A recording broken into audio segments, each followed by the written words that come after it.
Welcome in, everybody, to the virtual Dover International Speedway here for some more Ryco Performance Monday Night Top Split action on the grid.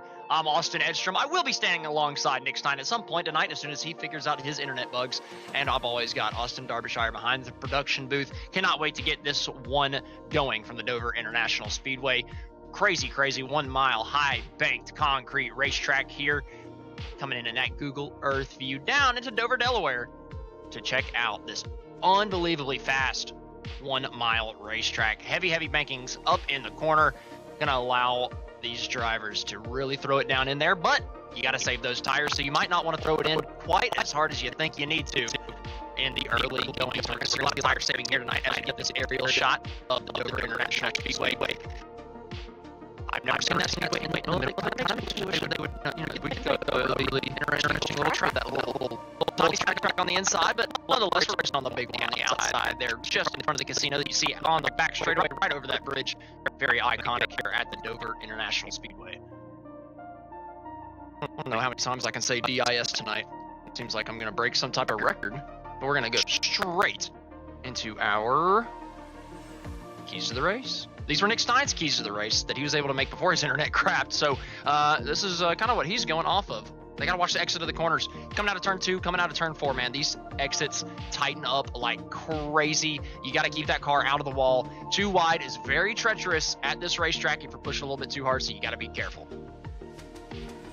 And the second one, save tire. I mentioned this whenever we were looking at that top-down view earlier in the Google Earth. You cannot just bonsai throw it into the corner. You got to save those tires and watch out for the long run.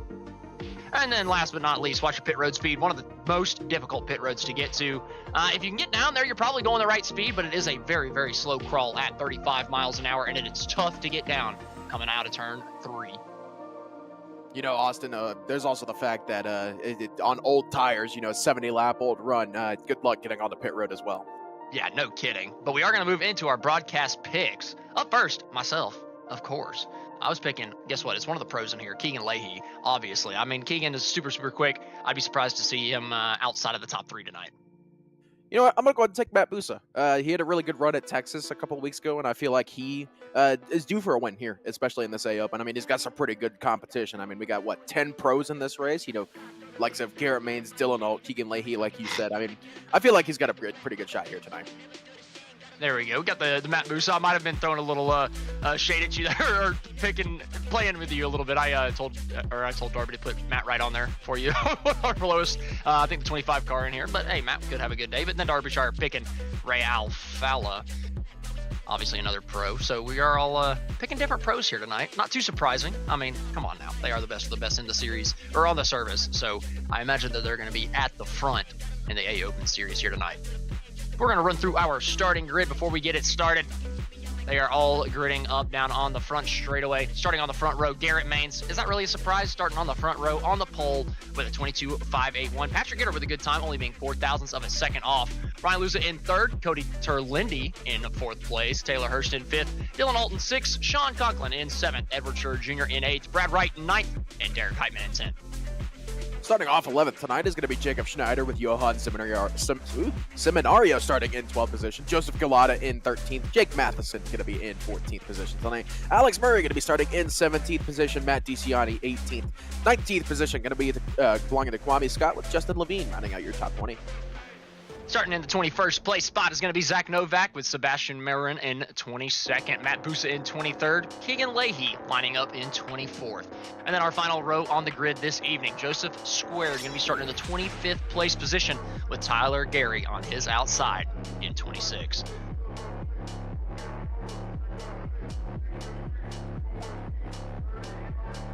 Relatively short pace lap here compared to a lot of places. You only get the one lap around this mile racetrack, and I feel like if you're at the back of the pack, you just get off pit road and you're about to go green already. It's going to be very treacherous. We didn't talk about this in the keys of the race, but the restarts can be very, very treacherous coming out of turn 4 with that slow roll up, especially if you're saving a tire set. Maybe you stay out towards the front of the field. The tire spin can be unreal at this racetrack.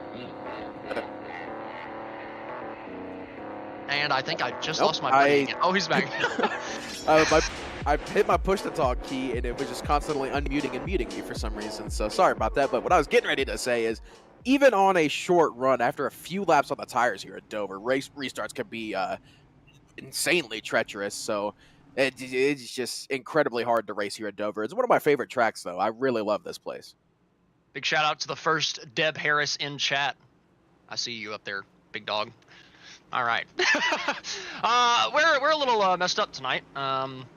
If you hear a little bit lack of excitement for a little bit, I used it all up this weekend at Talladega, but we're gonna have a great race. And Nick here is gonna fulfill all the energy requirements that you typically hear from me. So Nick, you got a lot to live up to tonight here, buddy, with Garrett Maines coming down to take the first green flag of the night. Him side by side with Patrick Gitter coming out of turn number 4 to the green flag for the first time here tonight from Dover. Garrett Maines stomps on the gas pedal side by side with Patrick Gitter all the way to the line, and we are green. Already had someone with a little bit of an iffy start back there. Didn't catch who that was, but had a car, kind of a bit of a slow start there. Oh, very tight off the corner for a lot of these guys. Obviously still side by side from that restart. Tough ask to do coming out of turn 2 on the cold tires, not getting into anybody for the whole field. Everybody doing a good job getting through so far. Coming out of 4, a little high coming out of the corner for that money line machine on the outside. Got a few guys moving up, pretty good, pretty penny here early on in this race. Zach Novak up 2 positions already. You got Jake Matheson up 3 as well. So some guys definitely gaining some positions, but you guys got some guys losing positions. Derek Heitman down 2 as well. So guys definitely taking some different approaches here at Dover. Yeah, no kidding. And this is a racetrack that allows that, and that's Cody Terlindi in the Money Lion 45. A little different paint scheme than he had last week at Talladega. Was repping that Dale Earnhardt tribute paint scheme. Oh my word, that's how tight they get coming off of turn number 2. We had a camera on the left rear of one car, and you could see all the way into the rear end housing of another one on his inside. They get so tight coming off the corner, so tight. Cody Terlindi's in the fence. Cody Terlind in the fence. Is that Terlind or Terlindi? I feel it's like Terlindi. He sent me a message. He sent us a message about it. It's Terlindi. Okay, it is Terlindi, because I feel like we switch up every week with his pronunciation. And I just got a message from Brandon saying Deb Harris is his mom, so say hi to her. Okay. We did already. We did. I did. Well, yeah. Well, hi Deb. How are you? Either way, so far, just one side-by-side battle through the field. Currently, we're looking at the 62, getting past Ed Scherer Jr. That's going to be Jake Matheson getting by, picking up one more spot, coming down onto the back straightaway. Just about a little look there from the 40. I believe that is Dylan Alt there looking on Patrick Gitter through 3 and 4, not quite able to get the move done. But we were talking earlier, this is a very different racetrack. You can run a lot of grooves here whenever the tires wear out and everybody starts to, start coming or going, depending on how heavy they wear out the tires in their early going. Ran a league race here a couple weeks ago. You could rip the fence and find some time. So I cannot wait to see these tires wear out and us get a nice long run. But here it is. The 40 getting by Dylan Alt, getting by Patrick Gitter on the inside of 3 and 4. Lap number 6, these two side by side battling hard. Yeah, Dover's always been an interesting track. I mean, even before the dynamic track update we got, this place was always interesting to run just because of the different amount of grooves you can run. I mean, you could go from diamonding the corners. Oh, Sean Conklin getting a little bit feisty there, defending from the 21 at Gitter. But like I said, there's a multitude of run. Okay, I am stuttering. There is a multitude of. Oh. There's a multitude of different lines that you can take around the corners here at the Dover International Speedway. There we go. Oh boy, It's gonna be a long night. Yeah, I have the energy, and your stutters are up to 10 tonight. Woo! Yeah, this is gonna be a rough night. What I was trying to say and it's taken me 5 laps to do so. There is a multitude of lines you can run here at Dover. I've seen guys diamonding the corners. I mean, you see the likes of Garrett Maines really doing an aggressive diamond here. I mean, you could go with a no apex, just kind of run about a half line off the bottom, or you could just wrap the bottom entirely and just keep those right sides. Well, got to keep the right sides down is probably what he's going to say. I'm not quite sure because fortunately his internet has, it's gone to the bathroom. That's the PG way of saying that. But either way, Garrett Maines is starting to lose a little bit of his lead over Taylor Hurst here. Hurst doing really well in the second place spot, kind of running him down. Be a little worried that perhaps he just pushed the tires a little bit too hard too early. Here's Sean Conklin going by Dylan Alt on the inside for that 4th place position. Very interested to see how Sean Conklin can do tonight. We saw at the end of the last year, he started winning a ton of NIS races, doing really, really great week in, week out.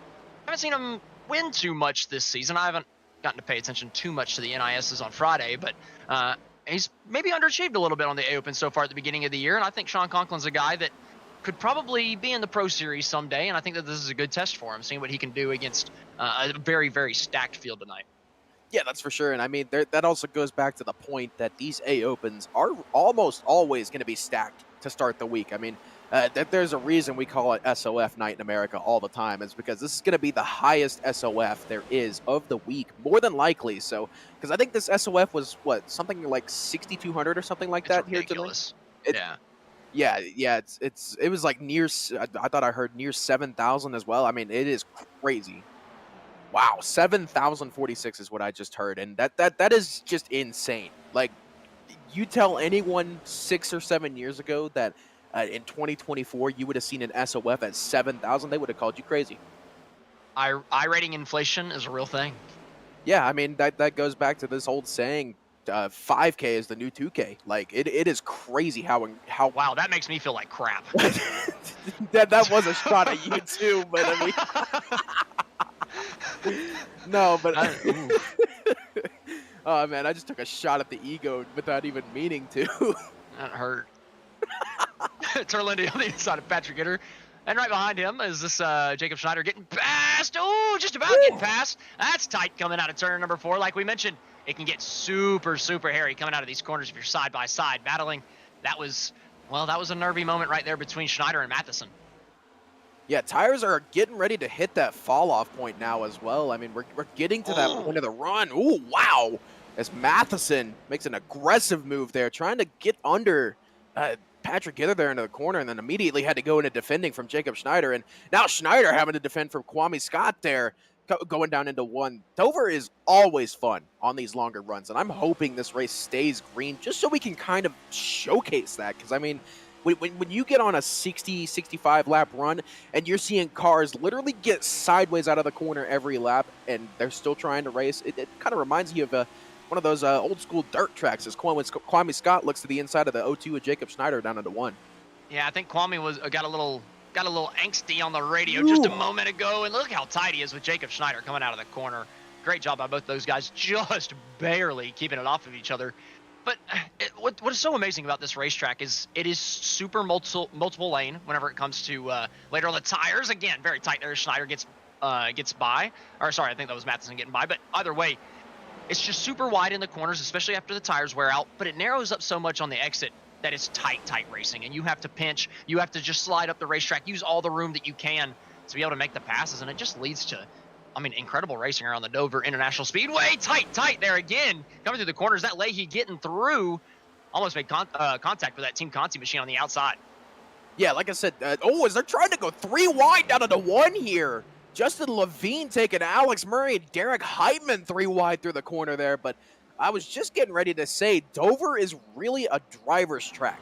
It is 100% a driver's track here. Just purely because of the amount of effort it takes to drive this place. Like, a lot of people would say Darlington is the hardest track to drive, which, I mean, I can agree with that. I mean, I personally have never liked Darlington just because of how difficult it is, but I would go ahead and put Dover up there as one of the more difficult tracks to drive as well, purely because of how physical this place is. This place takes it out of you. Yeah, I don't think Dover is necessarily the most difficult to run by yourself because the track is not bumpy, worn out, bad, but whenever you're racing on here with multiple drivers, holy crap. I mean, if you're in a tight battle with about 5 or 6 people, it is unbelievably tough. Yeah, and I'm not sitting here trying to say that Dover's the most difficult track to drive. It's Yeah, not. I mean, it's if you're driving solo, it's probably one of the easier tracks to drive unless you go into the wall at Mock Jesus. But what I'm getting, well, I've never heard that in my life. That was great. but what I'm getting at here is, I mean, when you're in a pack, like you said, 4, 5, 6 cars, you're all racing for position. You're all racing for that one position that you want. It becomes strenuous very quickly, and it just gets to the point where it just takes all the energy out of you. And I mean, we've got a couple of packs. I mean, Keegan Leahy, Alex Murray, Justin Levine. These guys have been at each other's throats. I mean, you got a pack right in front of them: Zach Novak, Ed Shearer Jr., Kwame Scott, Nicholas Roman, and I believe that's Ray Alfala as well in there as well. I mean, these guys have been at each other's throats pretty much since the drop of the green flag. And I mean, Ed Shearer Jr. is probably sitting here like, what do I got to do to get past these guys, man? Yeah, he's trying to on the outside here, but his problem is he's got Keegan Leahy to the inside.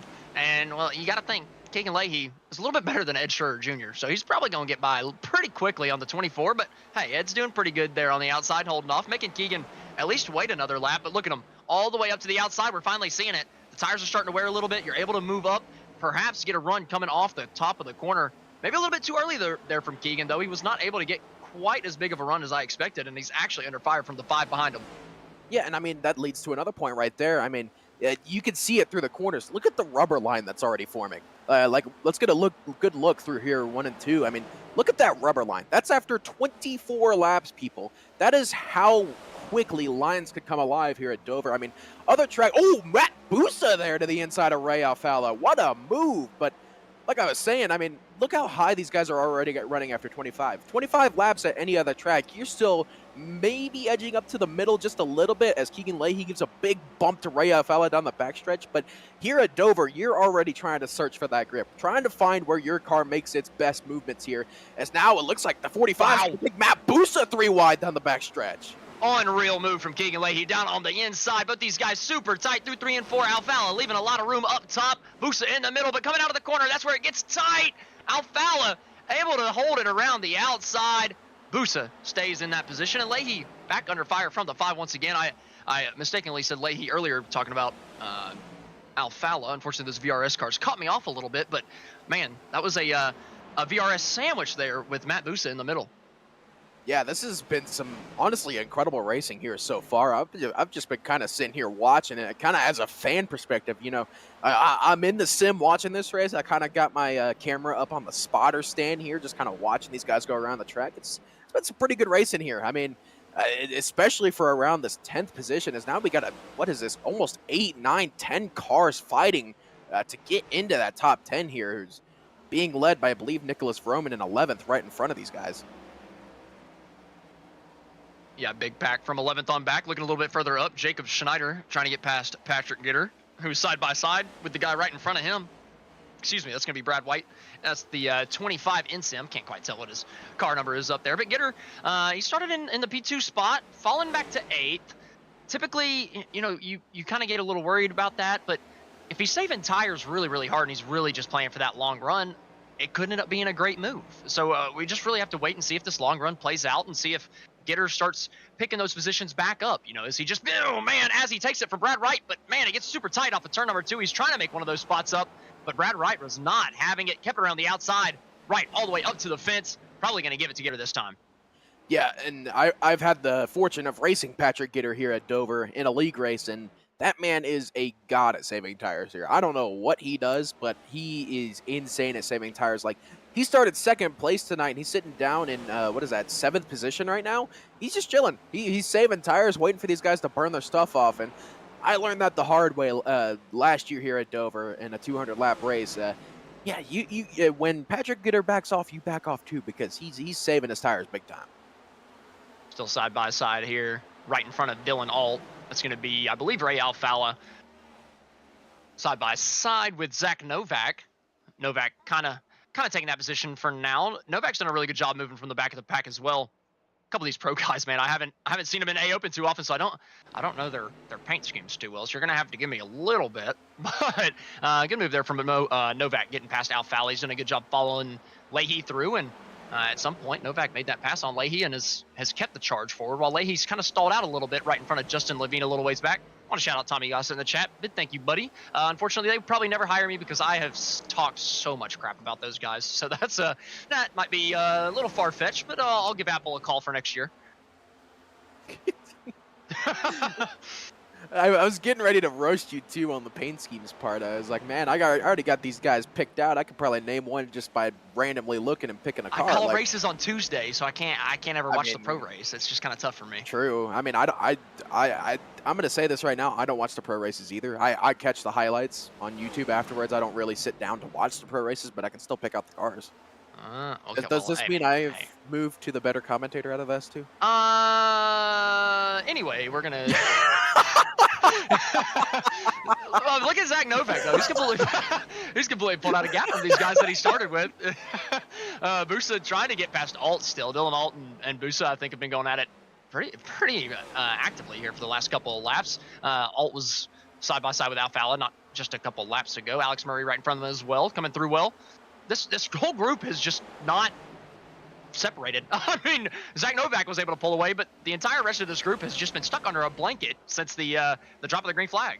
Yeah, this was like a 4 or 5 car group to start. I mean, this was Keegan Leahy, Kwame Scott, Ray Alfala, and I believe it was like Matt Busa as well in this. And now it's 10 cars all fighting just within the same second of each other. So Dover always leads to good racing. I love this place. As now we're seeing Alex Murray take it all the way up to the wall there, and really making that line work is Boost is going to look to the middle 3 wide on Kwame Scott there. Scott, though, I think what blocked that move off from the 62, but, man, this is, I wish, another case of, I wish this track raced like this in real life. This Kwame Scott, big time loose off of 4.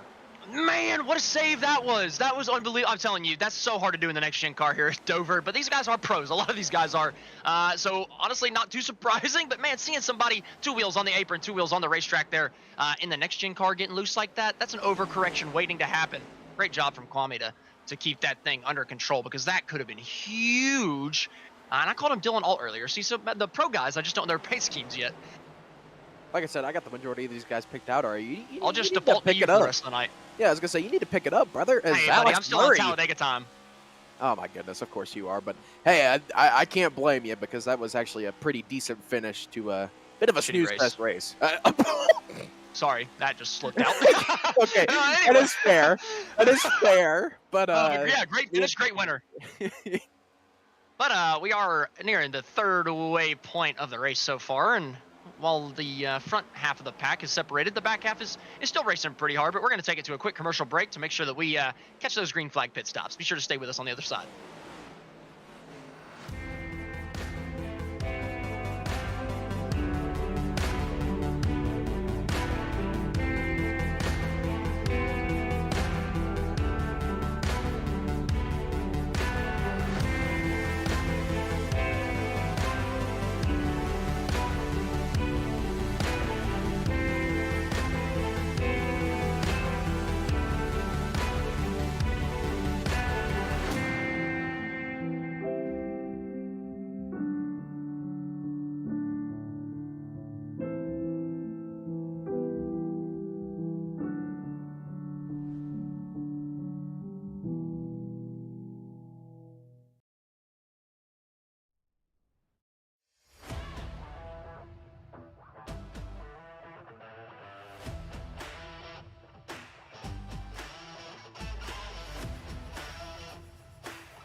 Racing isn't easy, but experiencing it is.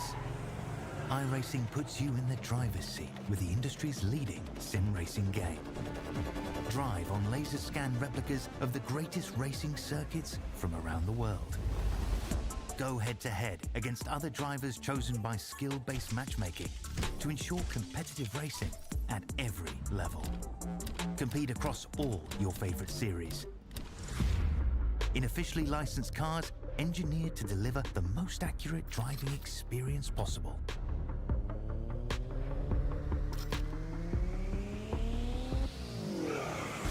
Join a race or host your own with players from across the globe. Race against the computer or in a league with friends. Feel the thrill behind the wheel. Visit iRacing.com.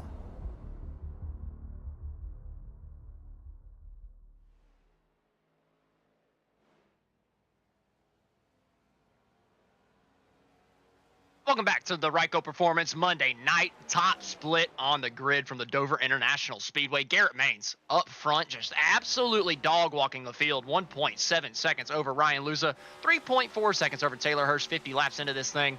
We are coming up on those green flag pit stops. I imagine most people will be probably splitting it relatively halfway, right? I mean, there might be a little bit of strategy in it to hopefully catch a caution, but I feel like most of these guys are going to do that halfway point. Looking at Ryan Luza here, trying to chase down Maines, but Maines has just been really, really quick so far, and I feel like this is probably a good time to shout out the guys that are building his setups, the guys that are putting on these shows every week by paying us a nice little fee to put their logos on everything. Ryco Performance. At Ryco Performance, we're more than a setup shop. We're a performance provider, preparing you weekly with data and setups to get you ahead of the curve of the competition. Whether you're a seasoned sim racer or a weekend warrior, our cutting-edge data packs and one-on-one coaching sessions are tailor-made to push the limits of yourself and your virtual race car, giving you the winning edge that you crave. Why should you choose Ryco?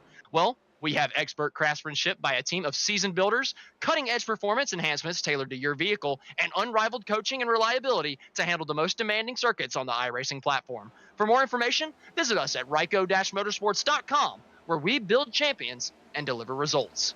Big thank you to Ryco Performance for putting their logos all over our screen here on YouTube to allow us to put on the show week in and week out, and allowing Garrett Maines to stomp the field here. Yeah, that's one thing I want to kind of touch on here as we're watching some pretty good racing is I want to touch on like the change in lines that Garrett Maines has been running, because I watched him when he started this race. He was running a lot lower on the track when he was diamonding. Now you see it, if we can get it on board with this next lap here, I kind of want to show this here because like going down into turn 3 especially, he's starting where he is now, but he's drifting up a lot higher. And I mean, Ryan Luza's doing the exact same thing as well. These guys really taking that diamond into kind of a mastery here. I mean, if I guess is a good way to put that. Like, look how much higher he's coming up compared to where he started, because he was only coming up about a half lane at the start of this race, and now 55 laps on the tires, he's coming up almost half the track. Yeah, and a big reason why he's doing that is because look at him coming off the corner. Look at how straight that wheel is coming out of the corner.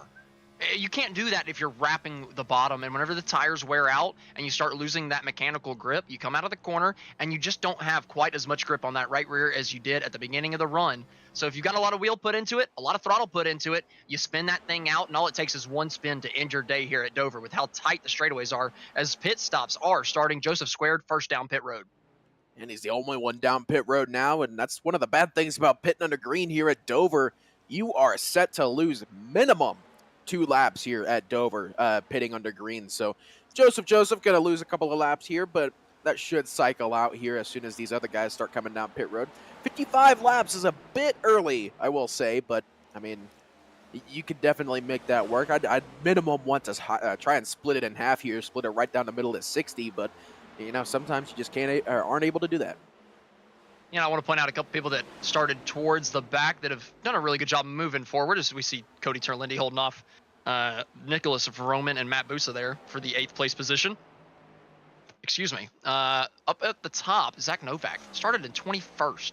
All the way up to the 4th place position. You got to think, he's hoping and praying for a caution. He had to get through so many of these guys. If we get a caution, he's probably got a chance to challenge Garrett Maines with the pace that we've seen out of that number 4 here tonight.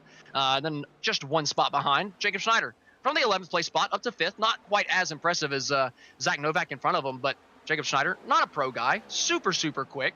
But for him to keep up with a couple of these pros in front of him and beating a bunch of them behind him shows how good Jacob Schneider is here at Dover. And then also Nicholas Roman in the 19th place position, or started in 19th, running 8th currently. And Matt Busa started all the way back in the 23rd place spot. He's currently running 9th, trying to take that position away from Dylan Alt and Schneider. Sorry, Roman. Yeah, I was gonna say there's a lot of big time movers. There's also a pretty good amount of big time losers as well. I mean, losers not in terms of positions. Wow, rude. I already knew you were gonna say that this. as soon as okay. I'm acting like I totally did not just completely trash talk 3 people in the Talladega race. Yeah. But no, what I meant is a lot of big time losers in terms of positions. I mean, Cody Terlendi has gone from 4th to 10th as we see. Who's that just pulling off track there? Brad Wright pulling off track, and that was not my race pick. Oh, second place, Ryan Lewis all around, getting down to pit road. Oh, into the inside fence. Going to be a little bit of front end damage. No caution's going to come out. Actually, he's just towed. He's done. Oh, man. Kwame Scott has also pulled it down pit road as well to go ahead and retire the car. We told you in the pre-race, this pit road's one of the most difficult to get on. Here it is, looking back. Got to get an idea of what happened here. Coming to pit road.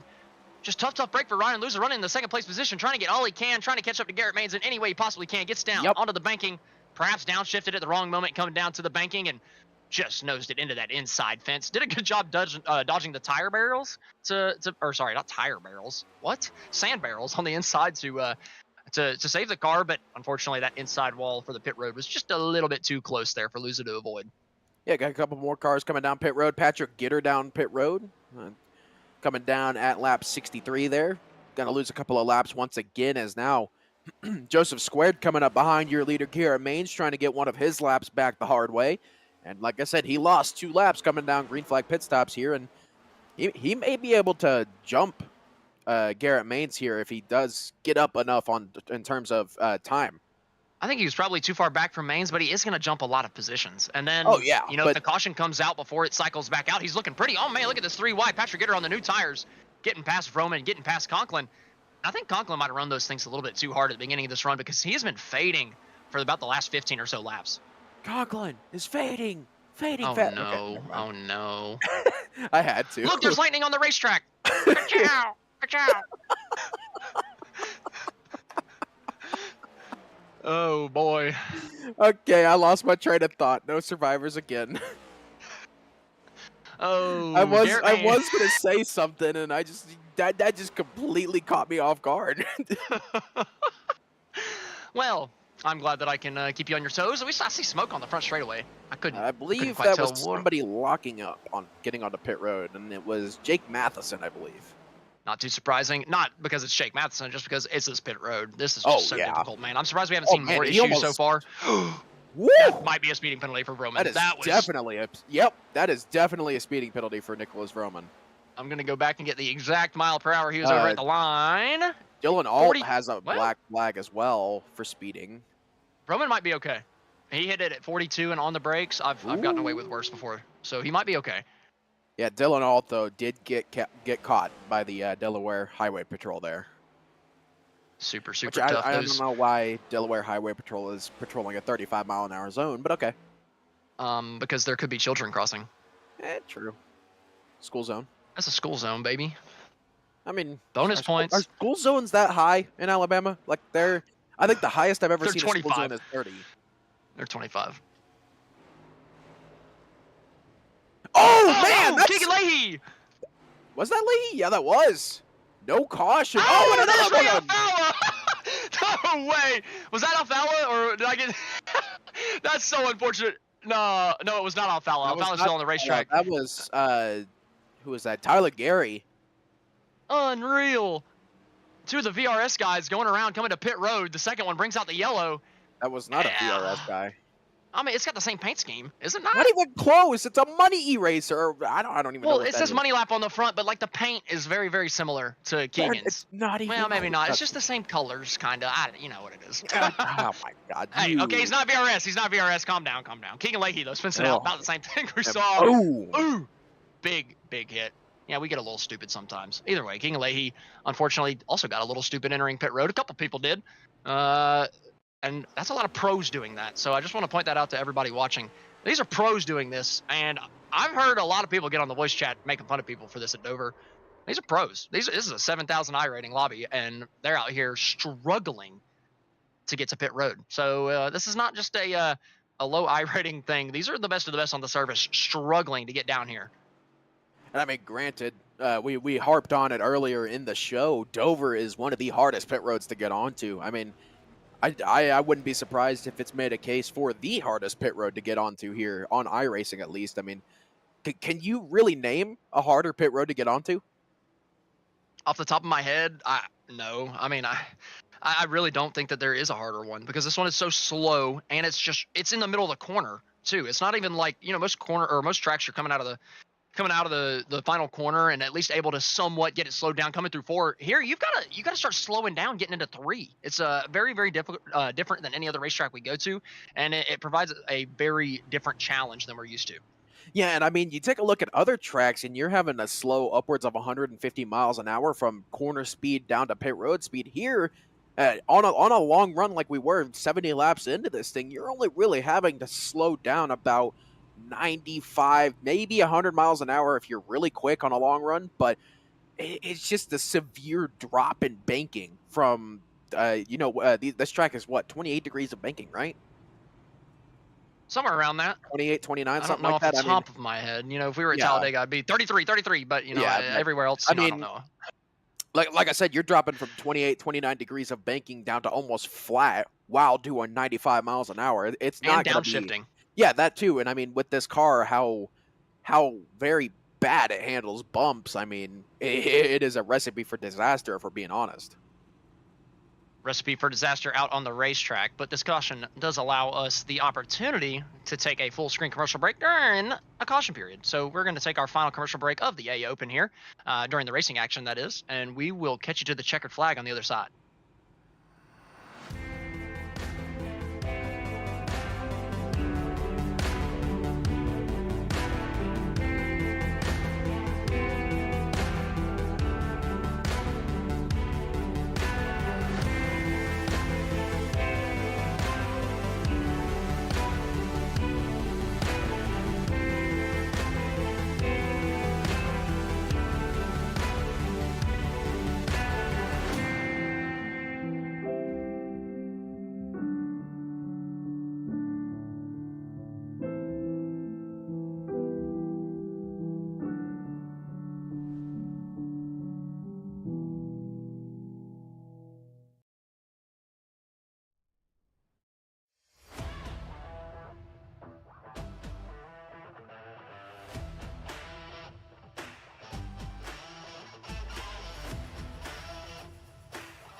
Welcome back to the Ryco Performance Monday Night Top Split here from the Dover International Speedway. We are finishing up our first caution period of the night. Garrett Maines still in the race lead, but Zach Novak has come all the way from the back to the front row here, and this caution has allowed him to be right on Garrett Maines' back bumper to the green flag. Maines easily gets out to that lead, but Novak's getting a good push from Terlindi on the outside.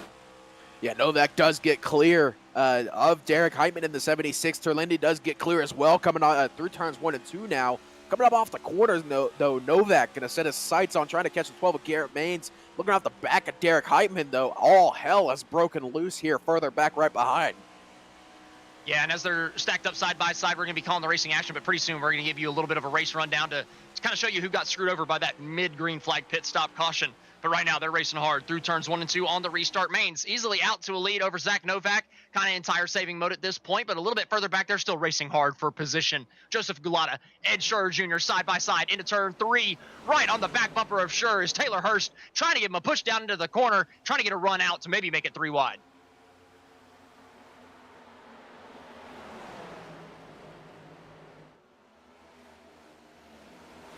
Coming through turns 1 and 2. Matt Busa on the outside as well, trying to make it happen, trying to make up for lost track position after that caution.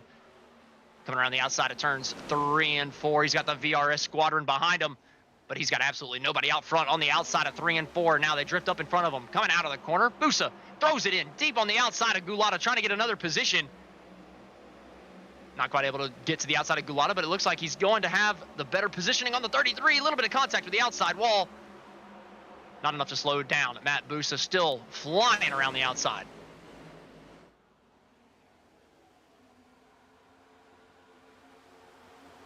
A little bit further up, Garrett Mains is losing a little bit of that lead, but right back to the hornet's nest entering turn number 1. Matt Busa still on the outside of Taylor Hurst, and he has gotten to the right rear quarter panel of Gulata. That's stacked up that inside line coming off of turn number 2. That might allow Matt Busa to clear coming out of turn 4 as he is wrapping that outside groove. That 62 is looking so quick.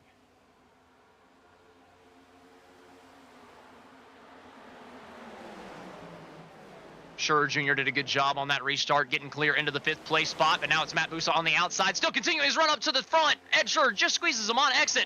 That inside line just does not seem to be the place to be currently. I've said it time and time again, Matt Busa is flying around the outside. The problem for him is he's a lap down. He's racing for that lucky dog at this point. He is not racing for position. He's got to go up there and keep this lucky dog position over Tyler Gary, over Nicholas Roman, to hopefully give himself a chance to race for the win later. But that caution just fell at a terrible time for Busa, and he's trying to make it all up right now. Yeah, that's the bad part about Dover, especially on a long run, is you get on that long run, you come down pit road, and it seems like every time you pit on a long run, boom, caution right as you're on pit road, and you're just sitting there thinking multiple cuss words I'm not allowed to say. Well, I appreciate you for holding or having a little bit of restraint, unlike myself. Coming through turns 3 and 4 this time. Ed Schur still on the inside here, I believe, of Nicholas Roman, who's trying to pick up one more. Actually, Roman's still trying to get up to that lucky dog position too. He was one of those lap down cars. Fortunately, he's got a good 5 or 6 cars in between himself and the current lucky dog of Matt Busa, who has flown around all of these guys who are kind of on tire conservation mode currently, but Matt Busa just isn't. He's got to stay in that lucky dog position. As that's happening back there, though, Zach Novak has cut into that lead of Garrett Mains, running right in the tire tracks, right through the dirty air. Still trying to save tires, but close enough to where he's in shouting distance, and he could absolutely challenge Garrett Mains by the end of this. Yeah, you see here on this onboard, let's go ahead and stay on this onboard if we can. I mean, Matt Busa seems to be running a lot lower than Garrett Mains is. I mean, look here going into the corner. Busa, or not, that's not Busa, that's Novak.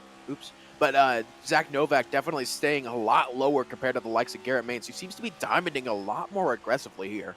I thought you said you knew the pros paint schemes. I had a mix-up. Shut up. Okay, yeah, sure. But to your point, he is running a little bit lower. I remember last season at Richmond in one of the NIS races, I believe it was Briar LaPrade that was running the inside groove, and he was getting moves done by just getting that left front fender ever so slightly to the inside of the car in front of him, and just keeping the air on that left front, keeping the nose turning, and not completely killing the tires, being very patient on the throttle. I think that's what we were seeing on that in-car camera from Novak. Although he's in the dirty air, firmly in the dirty air, right behind Garrett Mains the last couple laps, he was just kind of peaking a little bit lower, making sure he did find at least a little bit of clean air on some part of that front bumper. I mean, speaking of Matt Busa, he was technically right behind these guys. This is a battle for the lucky dog here, as Matt Busa and Tyler Gary side by side as a... I think this is the most excited I've ever gotten over a lucky dog battle. I mean, it's super important at this time. You never know what can happen at Dover. There could be an accident at any point, and we've seen Busa just absolutely fly up from the back. Tyler Gary just about doing the same, trying to take that spot back away from Busa. And as they're side by side, they're racing pretty hard a ways behind. There's a couple 2-wide battles, kind of cycling out to single. But if that wreck happens back there, then this is the race to get back on the lead lap. You'll be running about 15th, and we know that these guys are stupid quick. They could pull a top 10, maybe even a top 5 out of this if the caution flies relatively soon. Yeah, for sure, though. Tyler Gary started to fall back a little bit here. He got passed by Matt Busa there, and now he's gotten passed by Taylor Hurst, and Ray Alfala is now looking to get around him as well. And, you know, a lot of people don't think that lap cars should be racing this high up, but I mean, if you're racing for a lucky dog, who cares where on track you are? If you got the pace to be up here with these guys, have your lucky dog fight. Yeah, absolutely. I mean, everybody's running their own race. Don't get me wrong. We get down to like 5 laps to go. I would prefer them not to wreck each other for it or take anybody else out, right? You know, it's just about a respect thing. But at this point, I don't really see any faults in it. There's nothing dangerous about them, and these are also the best of the best on the surface. So if they can't do it, well, I guess none of us should be racing. Yeah, and now we're starting to get into that point where if we do get a caution, it is going to be go time. So you want that lucky dog position. I mean, we're coming up to 40 to go, or excuse me, 30 to go now as well. So we're almost getting to that point where you don't need to worry about saving tires. So these two are definitely pushing as hard as they can to try and get that lucky dog. And if they do get that caution, then that's pretty much going to put them back in contention for this race because, I mean, you take a look at the field, all the way up to 15th is a lap down, which is Matt Busa right now. So these guys definitely fighting for those points and those that I rating as well. Yeah, I was talking about at the beginning of the restart that there was a lot of people that got kind of screwed over by that caution. I'm going to run through a couple right now. You're looking at 2 of them, Matt Busa, Tyler Gary, obviously. We've been talking about them for the last couple laps, running hard for that lucky dog position. Nicholas Roman, Patrick Gitter, Alex Murray, Jake Matheson, Johan Seminario, and Matt DiCiani all got caught because of that green flag, or during green flag pit stops because of that caution. So that's a lot of heavy hitters, a lot of very, very top tier contenders that are just kind of taken out of this thing and not really given a chance here, coming to the end of it. And it's weird because Tyler Gary is one of the guys that are fighting for the lead, or sorry, for the lucky dog here, and he was the one that brought out the caution.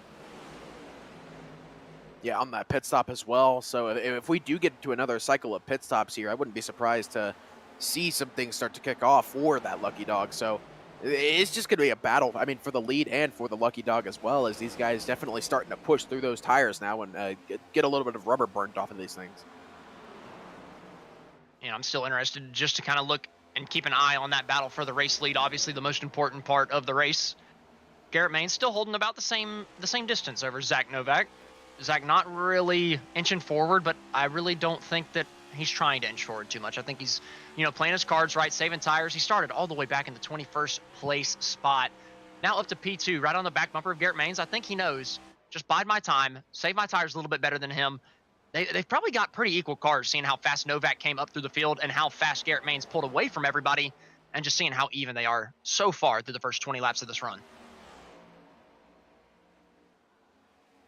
Yeah, and these two, in terms of lap time, are really similar. I mean, Garrett Mains just ran a 23.841 compared to Novak's 23.865. So these two definitely in the same area code in terms of lap times. And I mean, that time by 23.917 to a 9.85 for Zach Novak. So these guys are running similar lap times, but I mean, Garrett Mains does look a little bit faster, and that's purely because of the clean air. I mean, he's got the clean air on his nose. He's able to rotate the car a little bit better. He's able to get down into the corner a lot easier than the 5 of Novak is, but Novak's still able to keep those times somewhat competitive with Garrett Mains.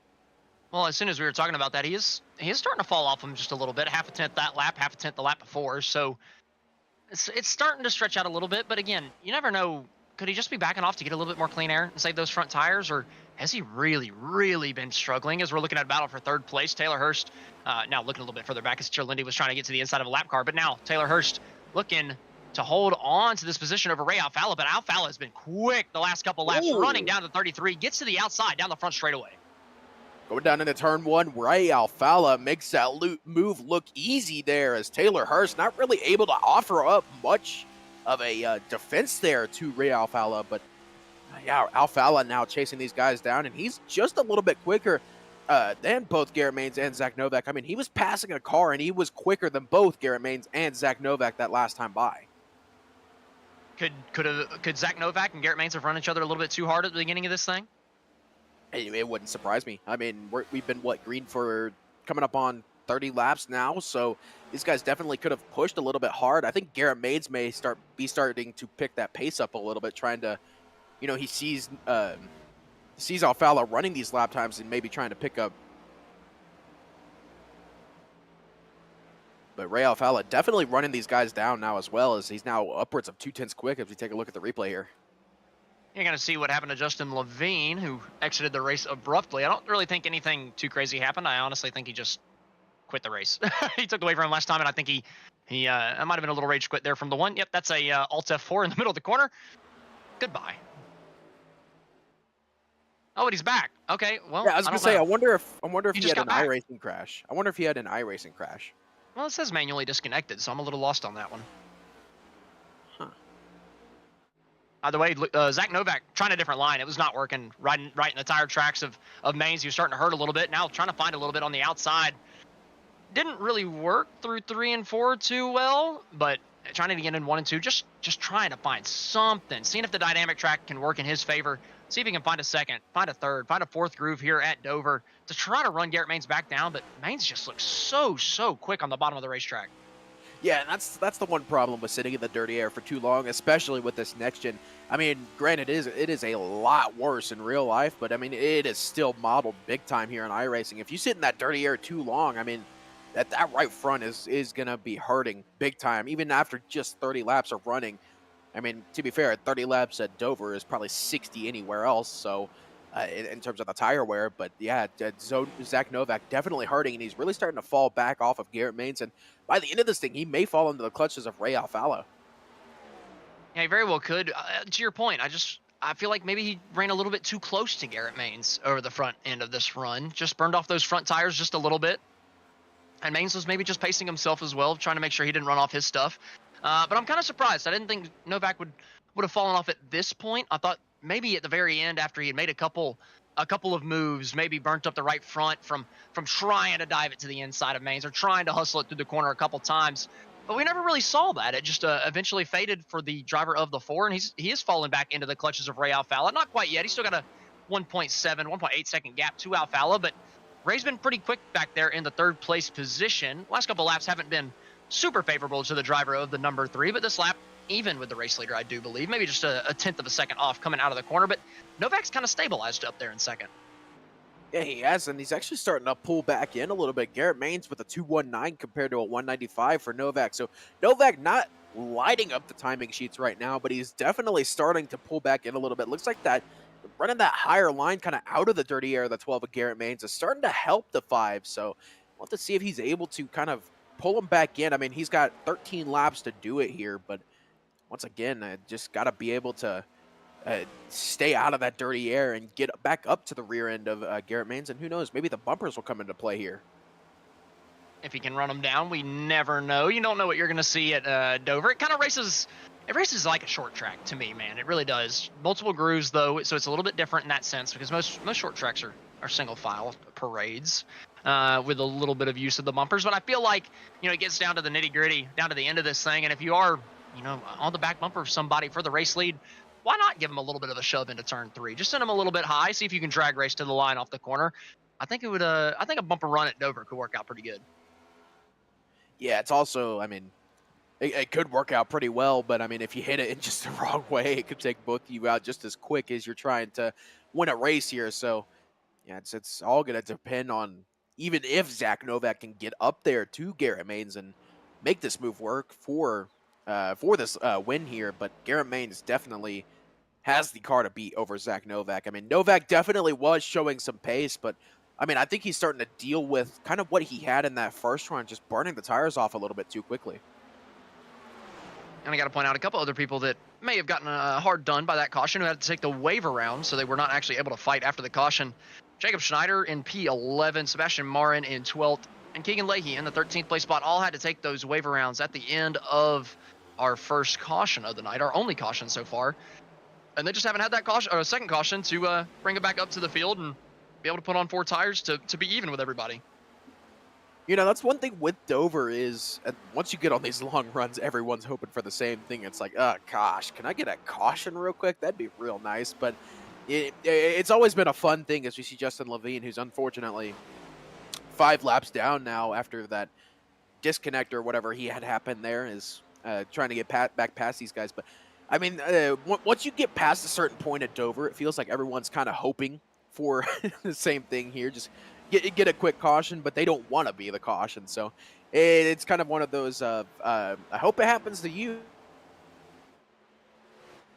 Well, What I wish wouldn't happen is my co-commentator lag out. But unfortunately, it has happened for about the third time tonight. Poor buddy Nick Stein's having a rough go of it.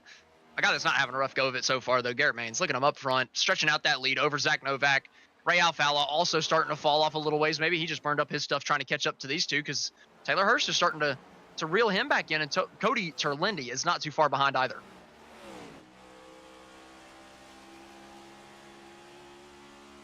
Garrett Maines just took 7 laps to go this time by working lap 114 out of 120 here in the A Open portion of the Ryco Performance and Monday Night Top Split. One of the quickest A Opens, I've got to say, that we've had so far. We're actually going to have a little bit of a break in between races. I can't believe this. Garrett Maines coming to take 6 laps to go this time by. Zach Novak still falling off a little ways. Levine trying to unlap himself 1 time. Not going to do him any good, being 5 laps down after that disconnect. A little bit further back, though, Ray Alfala, like I mentioned, falling into the clutches here of Taylor Hurst into Cody Terlindi for this 3rd place position. Could be close between the 3:11 and 26 coming to the end of this thing.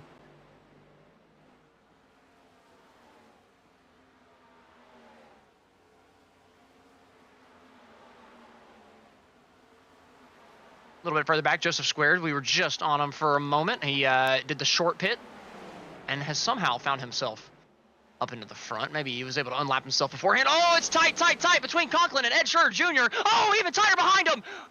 Around, is that Keegan Leahy in the VRS? Crazy 360 save from Keegan Leahy, unbelievable. How in the world is that thing still going straight? I know he got the fence, I know he spun it around, but that's, you should have way worse here at Dover. Looking at the way outside as the two get in front of him, coming out of the corner, looking at the GridVision replay. Just comes down, gets a little squirrely, gets a little loose, puts in the outside. Well, I say it's a save. He got hit pretty damn hard there from the 0-2 of Schneider.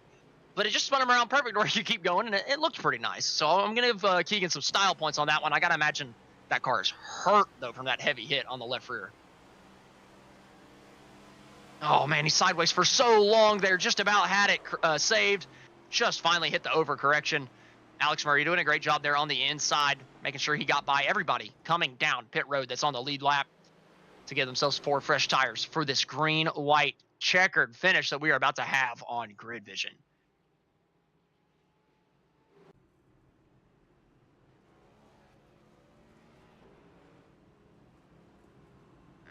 Jacob Schneider stayed out on 50-lap-old tires. The driver of the 0-2 is looking for is throwing up a prayer here, but everybody's got to understand there's one green-white checkered in the A Open Series. Jacob Schneider putting himself in position where if there's an accident on the restart, he could just win this thing outright, just off of this little bit of pit strategy at the end. And the restarts are so crazy in this, especially with somebody on 50-lap-old tires on the front row. This could get extremely hairy. And if Jacob Schneider can just get through the restart box, he could be the winner tonight. Wait, I come back and I hear 50-lap-old tires. What did I miss? Keegan Leahy spun it out of turn number 2. Somebody hit him in the left rear. He did a cool 360 to somehow not get any more damage. A couple other guys got a little bit of damage. Everybody came down pit road except Jacob Schneider. We're lined up for the one green-white checkered that we have in the A Open Series. So Schneider could potentially win this.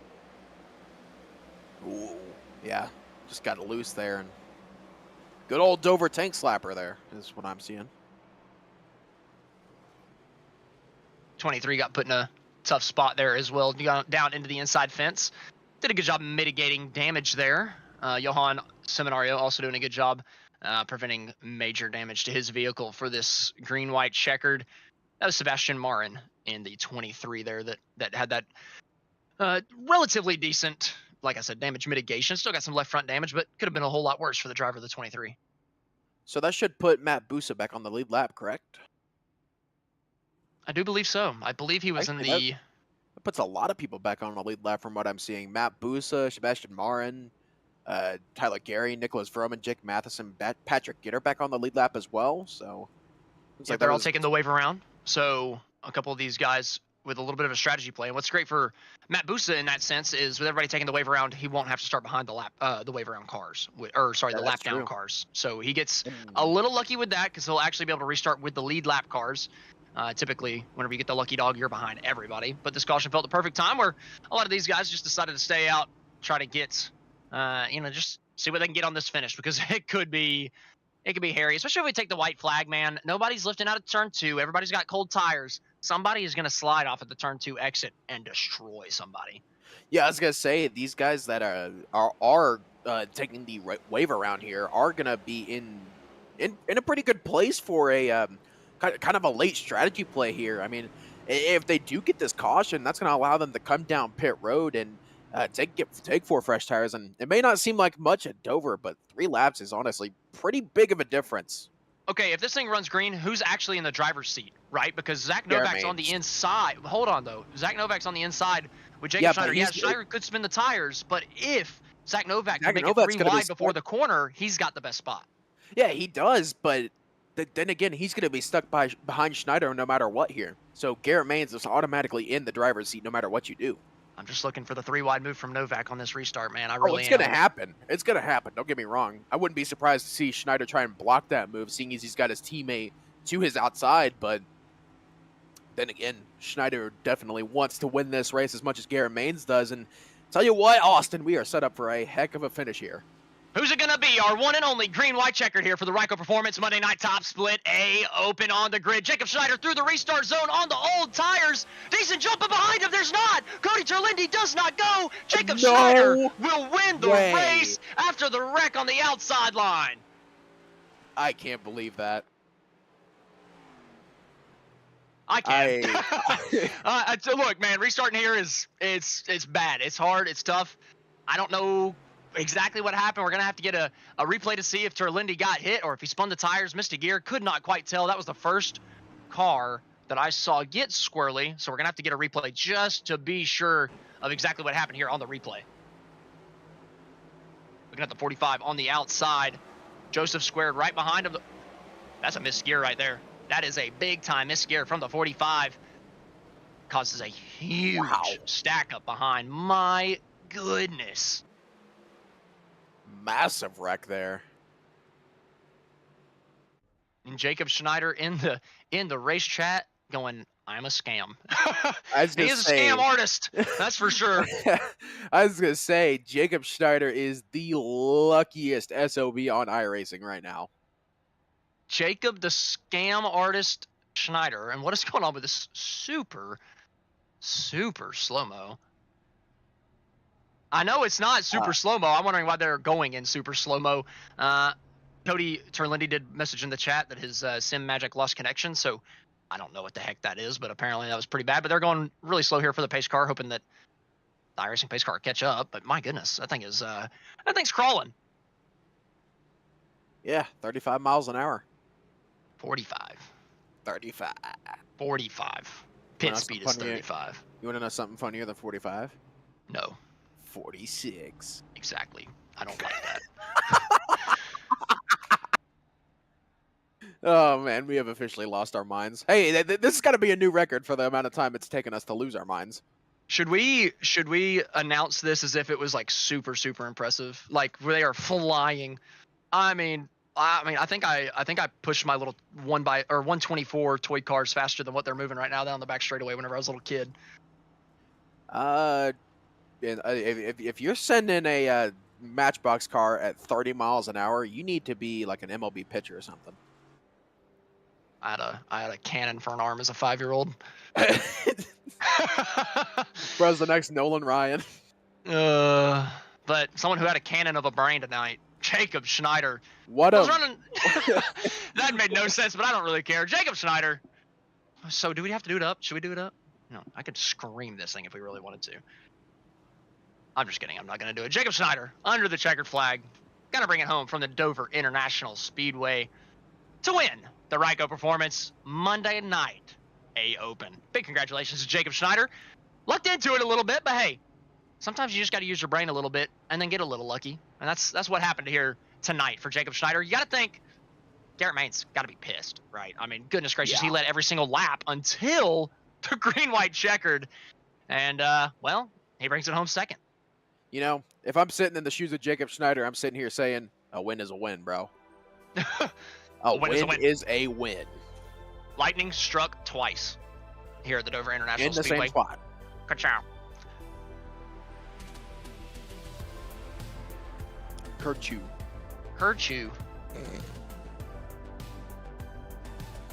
Gesundheit. What? But as Jacob Schneider burns it down on the front straightaway, we're going to take our final commercial break of the A Open. On the other side, we're going to have some interviews from our top 3 finishers. Stay with us.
Welcome back to the Ryco Performance Monday Night Top Split A Open on the grid. Here are your unofficial results, ending under caution from the Dover International Speedway. Jacob Schneider, with the strategy call to stay out on old tires, picks up the W. Garrett Maines in second, gotta feel hard done. Zach Novak rounds out the podium. Derek Heitman in fourth, Ray Outfalla fifth, Sean Conklin in sixth, Joseph Squared in seventh, Keegan Leahy, Ed Scher Jr., and Joseph Galata round out the top 10 with Matt Busa, Taylor Hurst, Tyler Gary, Nicholas Roman, Jack Matheson, Patrick Gitter, Alex Murray, Matt DiCiani, Johan Seminario, and Sebastian Martin rounding out the top 20 here tonight. In the 21st. Oh, I got it. 21st, 21st is Cody Terlindi. 22nd, Dylan Alt. 23rd is Justin Levine. 24th, Kwame Scott. 24th, well, they're backwards, but 24th was Ryan Luza. 25th, Kwame Scott. 26th, Brad Wright. Screw you, Nick. This is mine. Wow. Anyway, we're gonna jump into our post-race interviews, and I'm gonna give this to you, Nick. I'm gonna let you interview the man or the myth, whatever that saying is. You know, the myth, man, legend thing. You know, whatever. Bird, plane, airplane. I don't know what it is. Garrett Maines gonna be interviewed by Nick Stein up next. Garrett Maines, Nick Stein up in the booth. You got a copy? Yes, sir. Oh, man, you led a ton of laps tonight. I don't even know. What was it, 115 laps tonight out of 122, and you pretty much got hosed out of a win there, man. How are you feeling after that, man? I'm feeling a little better than I did at Texas, although this is, I mean, I can actually, like, I think I'm counting on my second hand how many times this has happened this season, where the caution comes out within 5 to go and gives me a impossible decision. So I don't know. It's really a disgusting way to lose. I don't really know what else to say. It's, you know, the nice reassuring thing here is we have one heck of a car. Like, that thing was on rails the whole race. That's the most dominant I've ever been in a race like this, and this was almost, I think it's 100 shy of the biggest SOF I've ever won.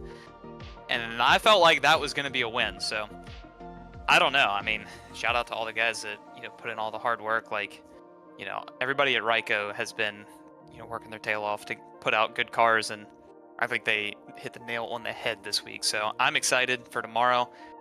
As long as I can qualify somewhere in the top 10, I think we got a piece that can win the race. So we'll see what we got, but hopefully, you know, we don't get any late race cautions while we're leading. That'd be nice. Yeah, I was getting ready to say, me and Austin were freaking out over the SOF pre-race, and this is probably one of the biggest SOFs we've ever had on a broadcast. I think we were 70-62 or something like that. So I know that's a normal walk in the park for you, Garrett, because Coke Series and all that. But seeing an SOF that high, did it really change your mindset going into this race? And you're like, or are you sitting here like, it's just another Monday night? Well, I will say it bumps up the confidence, when you go out there and, we freaking walked away. We were on rails that whole time. If that race had gone green at any stage, we were going to win it. But literally at the last lap, had we just made it to turn 1, we were going to win it, but we couldn't get that. But yes, with it being a 7,000 SOF, that's not something I look at. I'm like, this is going to be like any more difficult than normal. We just had the car to beat tonight. So, it's a bit of a disappointment to not come away with it, but this is essentially a test race for the Coke drivers, and we saw what we needed to see, so I'm excited, and shout out to all the guys that worked on it. Big thank you to MCU Body, Linux, big shout out again to Ryco Performance for all their hard work, and Left Court Brothers and FGR Excel for their support. All right, one last question for me, Garrett, before we let you go. I gotta know, what was Jacob's reaction when that caution came out? I have to know. Well, I don't think he actually thought he was gonna win, so he was freaking out, and he's like, dude, I feel so dirty. He's like, I'm not gonna do burnouts. I'm like, you gotta do them. So he was excited. He's like, this makes up for all the times you've wrecked me. I was like, fair enough. If we're gonna trade it all in right now, that's okay. Yeah, no, Jacob, definitely the scam artist over there with these late race strategies. So congratulations on the P2 tonight, Garrett. Hopefully do one better tomorrow night, and hey, maybe even NIS Friday night. We'll see if we get you back here one more time. Heck yeah, appreciate it. Thank you guys. That was our second place winner. Probably should have been race winner Garrett Maines, but here's our real one. I think we got a new nickname for the man. Jacob, the scam artist Schneider, bringing home the checkered flag here tonight.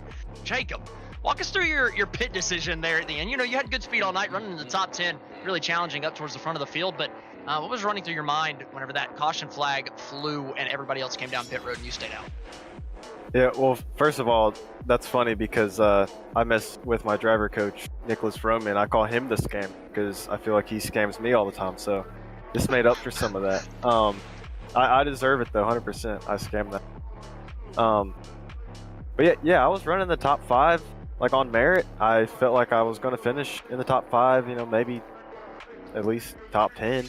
And then the caution flew, and I didn't have a terrible break. I wasn't like trapped a lap down, but I was behind all the lap cars, and that makes me feel a little bit better about scamming a win, is because I feel like I deserve a top 5 anyway. But yeah, I definitely probably use all my luck for like the next 3 months on this race. Yeah, but it's not like you were running 17th all night. So like you said, it still feels relatively valid, but still, given the circumstances, you didn't even have to get to the start finish line, and you still got the checkered flag off of that restart. But to your point, you were running quick the entire night. Fringe top 5, running up there, challenging a lot of the pros all night. So even running that good in a 7,000 plus SOF and picking up the race win, that's got to do a load, or that's gonna help your confidence big time. Yeah, staying out and then not getting to race it out doesn't really help much, but I felt really good about passing some of those Coke guys and pulling away from them and having the long run speed. I'm going to take more from that than I am the win. The result's good. I'll take the free iRating and points and all, but yeah, I felt really good even before the win. So really happy with the Ryco setup, all the work everyone put in. Brumman put in a lot of work this week. Garrett helped us out more than usual, so I'm sure that upsets him even more that he got scammed out of it, but it is what it is. You win some, you lose some.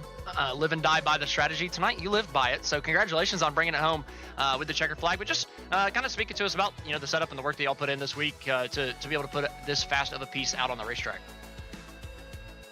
Yeah, so with it being a Coke track, we put a little bit extra work in, and then last week was Talladega, so once sets were out, there wasn't too much updating to do.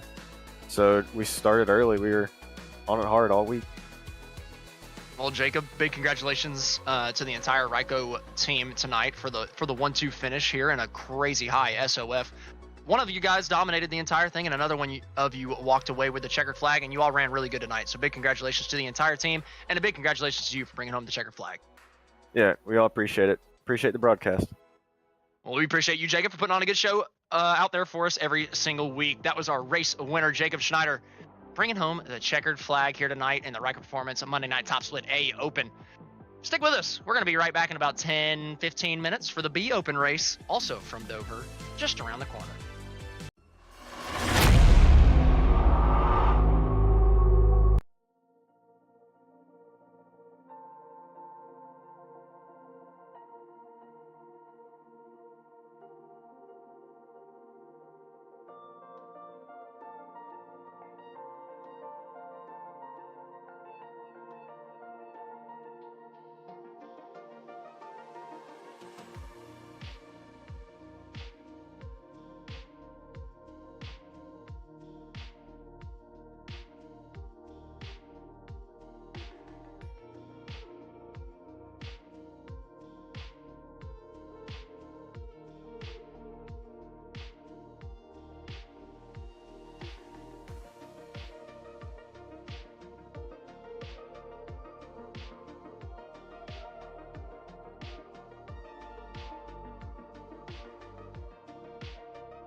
Welcome back to the Ryco Performance Monday Night Top Split on GridVision from the Dover International Speedway. I'm Austin Edstrom, standing alongside Nick Stein, this time at the beginning of the race.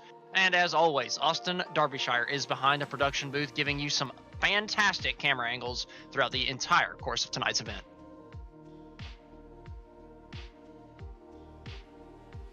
We are currently in qualifying here for the B Open race. Might jump right back into our track map that we had earlier so we can show you guys a good little view of the Dover International Speedway, just in case you missed it the first time around during the A Open.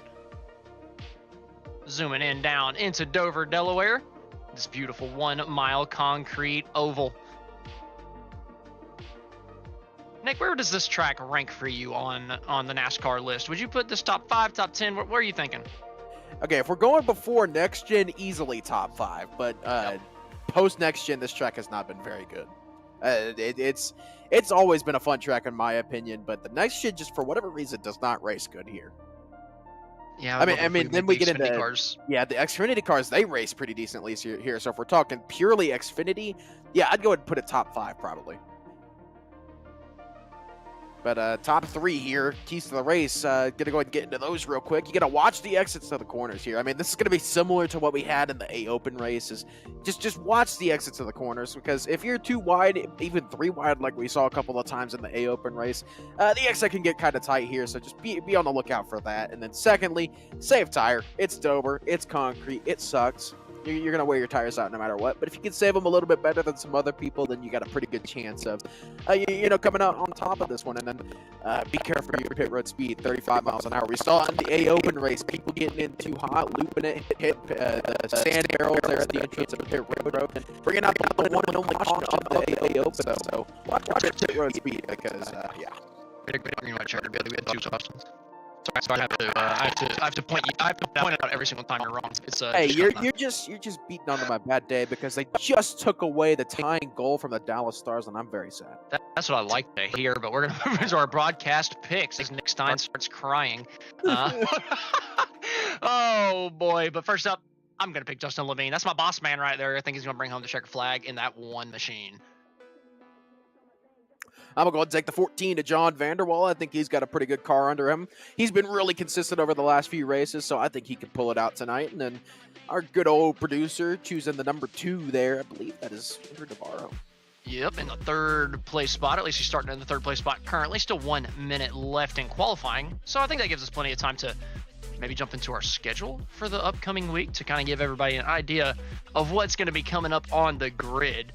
Obviously, tonight we've got the Ryco Performance Monday Night Top Split. We've got this every single week here, A Open and B Open. Tomorrow night, the Champion Power Equipment iRacing Truck Series, also from the Dover International Speedway. That's going to be coming at you live at 9 p.m. Eastern. And then Wednesday night, also from Dover, the Thunderclap iRacing Series from 8:30 p.m. Eastern. Thursday night in May, TNT will return. Be there or be square when we go racing. And then Friday night, we're back here once again for the Ryco Performance Friday Night Top Split NIS on GridVision at 9 p.m. Eastern. And then Saturday, we're back to the Talladega Super Speedway. What? Mad charity race at the Talladega Super Speedway? What? I love it. Talladega, every time I see that racetrack, I get a little butterflies in my stomach, especially after the great time we had last weekend from Talladega and the amazing racing we saw on iRacing. Wasn't that good in real life. I was gonna say the finish was fun. I can tell you that from sitting at the start-finish line, but the rest of it, I almost fell asleep. But I won't be falling asleep tonight. We got 110 laps from Dover. That's not sleep material. I was gonna say I think Talladega is just your wet dream at this point. I mean, like 3 out of every 7 nights of the week. Congratulations. Thank you. But anyway, we're starting. Another goal. I'm gonna be sad all night. Oh my word! You're gonna be talking about hockey all night. That's sad. Anyway, and I'm a hockey fan. Either way, we're gonna run to our starting grid here before you actually start crying. Quentin Warman starting on the pole. Jimmy Norman in 2nd. Andrew Navarro. Oh, holy cow! Andrew Navarro. I deserve that one. Andrew Navarro starting in 3rd. That's our producer's pick. John Jenkins in 4th. Thomas Lloyd is going to be heading up row number 3 with Daryl Hall in 6th place. Jared Carr will be starting in 7th with Nick Groth in 8th. Blair Wickett in 9th, and John Williams rounds out your top 10. Starting in 11th tonight is going to be Cruz Caldell in the 26th machine. Ricky Unnan going to be starting 12th. John Vanderbilt, my race pick, going to be starting in 13th position. Johnny Avila going to be in 14th. Robert Warrens in 15th.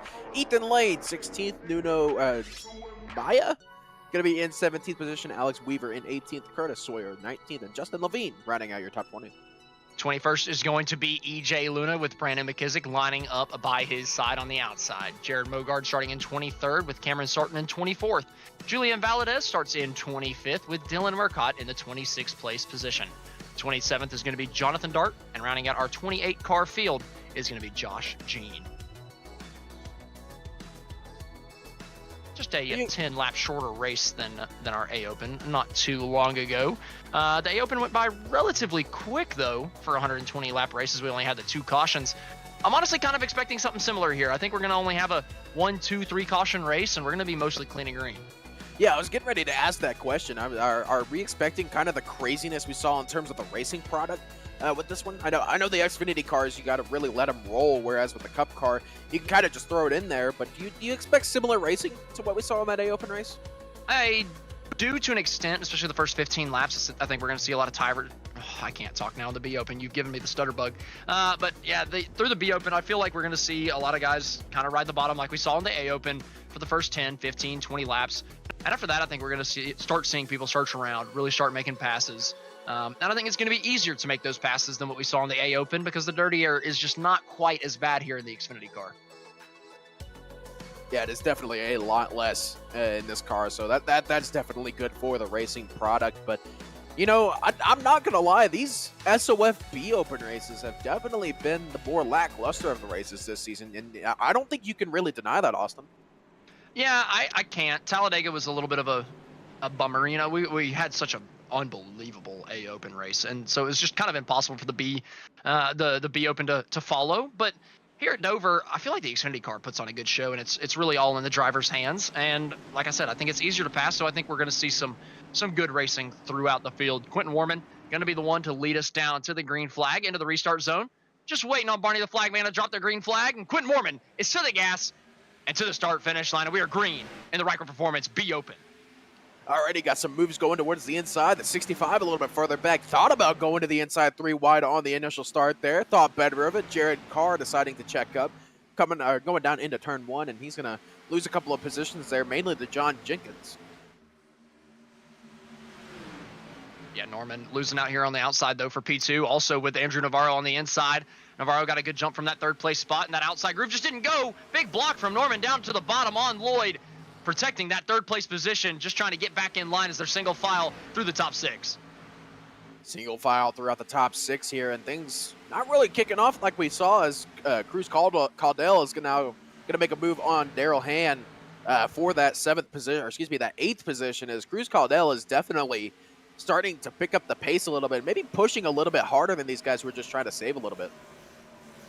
Yeah, it might be just a little bit too early to tell. You know, you want to get all you can on the restarts while not killing your tires. It's such a tough game to play, especially at a racetrack like Dover, where it's very inviting to just throw that car around the outside and take that position away from somebody.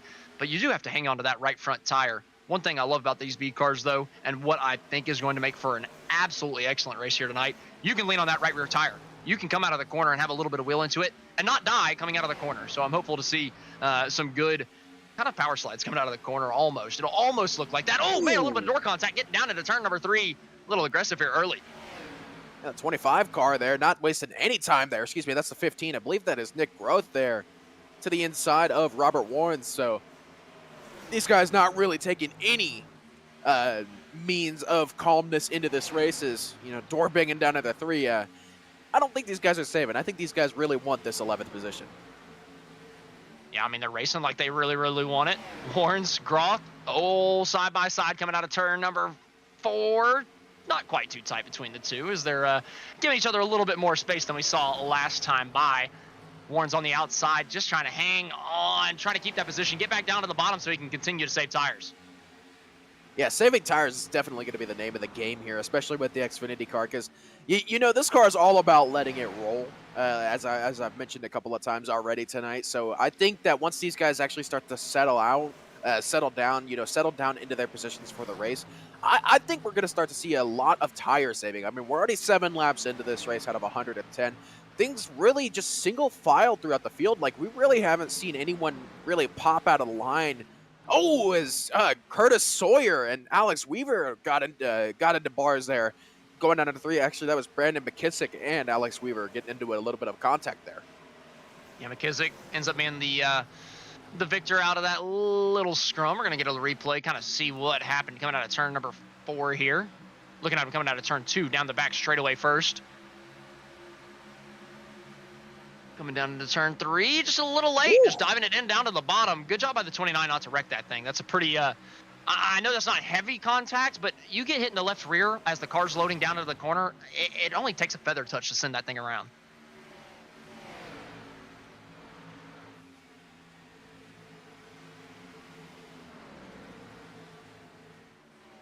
A little bit further up the field, everybody in the top 8, 9 or so, all single file in a train within 1.5 seconds of the race leader. I think everybody in this train is just running the pace that Quentin Warman is setting up here at the top. They don't want to push any harder. They don't want to fall off any further back. Everybody here just kind of managing, not doing anything too crazy, kind of holding their position and not trying to push too hard, but a little bit further back. It's a little bit different. Different people fighting for different positions. Johnny Avila able to take 12th place away from Robert Warnes there through 3 and 4. Gets on the mic a little bit to thank Warnes for making that a little bit easier on him here in the early going. Just being smart, saving tires. Yeah, we saw Johnny Avila make an appearance in the NIS race at Talladega last Friday night, and he had himself a pretty good race. Unfortunately, he was involved in that last lap wreck there that took out a lot of cars. And when I say a lot of cars, I mean a lot of cars. So Johnny Avila stretching out his horizons a little bit, taking a trip into the Cup car there at the plate track of Talladega Super Speedway. So he's able to get back into what he knows here, and he's currently running 12th position after, I believe, starting in 14th. Yeah, Avila doing a good job so far, but again, you just don't want to wear out those tires a little bit too quick. But that was a good move. Obviously, just kind of got Warren's kind of got out of the way for him. Didn't make it too difficult. Nobody really wearing out the tires too much in that fight. Brandon McKissick, though, coming from the back of the pack, started 22nd. Up to 14th, all over the back bumper now of Robert Warnes coming out of turn number 2. Not able to get the run quite yet. Still 13 laps into this thing, still in tire saving mode. And I still think we're going to see it for another 10 or so laps. I really don't think we're going to really start seeing the comers and goers for a little bit longer. Yeah, the comers and goers really, I mean, when you take a look at both the Cup car and the Xfinity car, those really don't start happening until about 40 laps into a run. And granted, we're only 15 laps into this run, but times have significantly fallen off compared to the Cup car. I mean, fastest times were in the low 23s. Now we're starting to see times creep up towards that 24-second bracket. I mean, Quentin Warman is a good example. 23.182 was his fastest lap on lap number 2. He's down at a 23.835 his last lap. So about 7/10 of fall off through 14 laps so far. So these Xfinity cars definitely starting to experience a big time fall off here. Imagine we actually had this much fall off in real life. Man. Oh man, that would be fun. That would make. You were talking about my Talladega wet dreams. It would just be every single racetrack if we can get that tire wear, man. I mean, goodness gracious. I mean, Saturday night, right before the race on Sunday. I mean. Oh, hey. Okay. Shut up. Shut up. We it is fine. It is time to be quiet. We might get it done before the dream. It is okay. It's. Quentin Warman leading the way down into turn number 1 over Andrew Navarro, Thomas Lloyd, Jerry Norman, and John Jenkins. Oh boy, it's nice and dry out on the racetrack. Austin Derbyshire is currently sending death glares at you.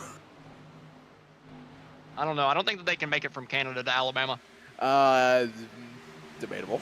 If I can't see the northern lights down here, I definitely can't see Arby's dark ass eyes.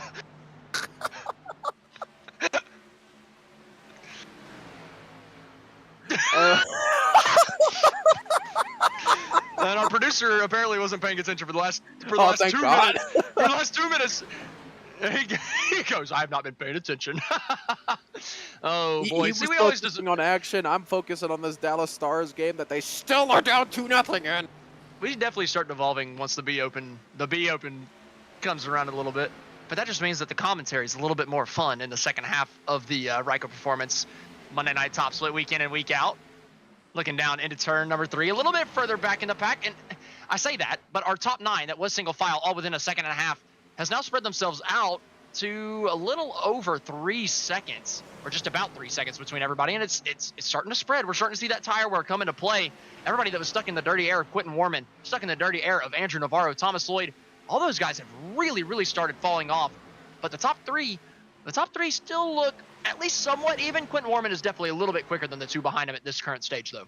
Yeah, I was gonna say Quentin Warman is definitely these top 3. You know, Thomas Lloyd, Andrew Navarro, Quentin Warman.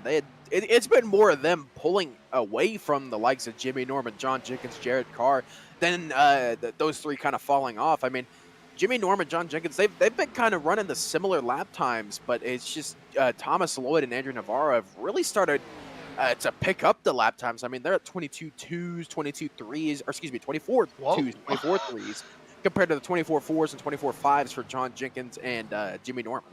I was about to say, what the heck? Where'd they find a second and a half all of a sudden? That's Professionals, bro. I mean, well, I wouldn't quite say that. This is not quite the A Open race we just saw a little while ago. Fair enough. But hey, fair we are enough. starting to see that hard racing though, side by side for 4th, side by side for about 7th. We got a couple of different battles on the racetrack starting to form as some of the tires are starting to fall off of a handful of these guys. Up for that 4th place position, John Jenkins over Jimmy Norman currently. Able to take it on that inside groove a little bit further back. Caudle losing out. I believe that's Ethan Lane going around his outside, and now he's under fire once again from Daryl Hahn. Yeah, Cruz Caudell has been really starting to fall off a little bit. I mean, he went up to about 7th or 8th position, starting at 11th, and now that car looks like it's starting to lose a little bit of its grip, starting to get a little bit loose off the corners. I mean, he hits that bump, and just look at that. Wow. Very hard 3-stack up into turn number 3, nose to tail. Everybody getting through the corner A-okay. Not too heavy of braking zones here. You're really just dragging the brake down into the corners, not using too much, allowing that car to rotate, and just setting the nose in the middle of the corner, helping that front end turn a little bit with just a tiny little stab of the brakes, and then really getting that thing nice and straight on exit so that you don't lose the back end, and also so that you do not pop that outside fence. We're seeing a side-by-side battle once again.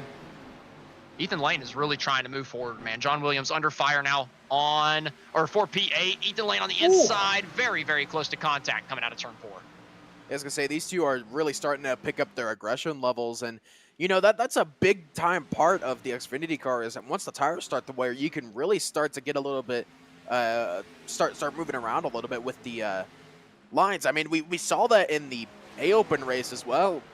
I mean, the lines after about 20-30 laps really started to move around, and heck, we saw people running the wall in the A car. I'd be curious to see if anyone actually tries to run the wall here at Dover in the B car. I saw Ethan Lane do it a couple laps ago coming out of turn number 4, and he was able to make up just a little bit of time, but I feel like at this stage you're maybe burning just a little bit too much tire going up there. Maybe you save it for the very end of the run, but I say that, and I see 3, 4, 5 guys all just about traveling up to the fence and then cutting it off on exit to get a nice straight run. So a couple of these guys don't think it's too early to be running that high. Yeah, and that fuel window is going to be a little bit shorter here. Ethan Lane getting a little bit loose there off of turn number 2, but the fuel run's going to be a little bit shorter than what we saw in the Cup car. I mean, Ethan Lane now all the way up next to the wall. I think these guys are going to start to pit after about 60, 65, whereas in the Cup car, we saw somewhere between 65 and 70. So strategy is definitely going to be a little bit different. I mean, if you want to split this race in half, you're looking at about 55. Jared Carr now having to defend from the 5 of John Williams there, and John Williams just going to take that position pretty easily, as Jared Carr going to take it all the way up to the wall. Yeah, Carr ends up giving up that spot. Kind of going for the cutback coming off turn number 4. Back to the inside of John Williams. Down into turn. Oh, they're wrecking on the front straightaway. Coming out of turn number 4. 2 drivers a wall around into the inside fence. No caution as it's towards the back of the pack. That's Jared Mogard without a back bumper. Jared Mogard's around, and I'm genuinely surprised this is not a caution yet. I mean, I know that is genuinely surprising. Yeah, I thought for sure whenever I saw 2 drivers spinning to the inside fence that they were going to bounce back up across into traffic, or at least near it enough to bring out the yellow flag, but it didn't happen that time by, and, well, Jared Mogard's doing a good job getting that beat up 0-0 down to pit lane, keeping it off the racetrack, keeping it out of harm's way, and keeping this race green. Yeah, race does stay green, and now eyes back on this battle here between Daryl Hahn and Jared Carr here. These guys have been trying to switch each other back over for the better part of the last 3 or 4 laps now, as now Daryl Hahn gets clear. Jared Carr coming up off the corner, trying to get back under the 12 of Daryl Hahn, but not able to.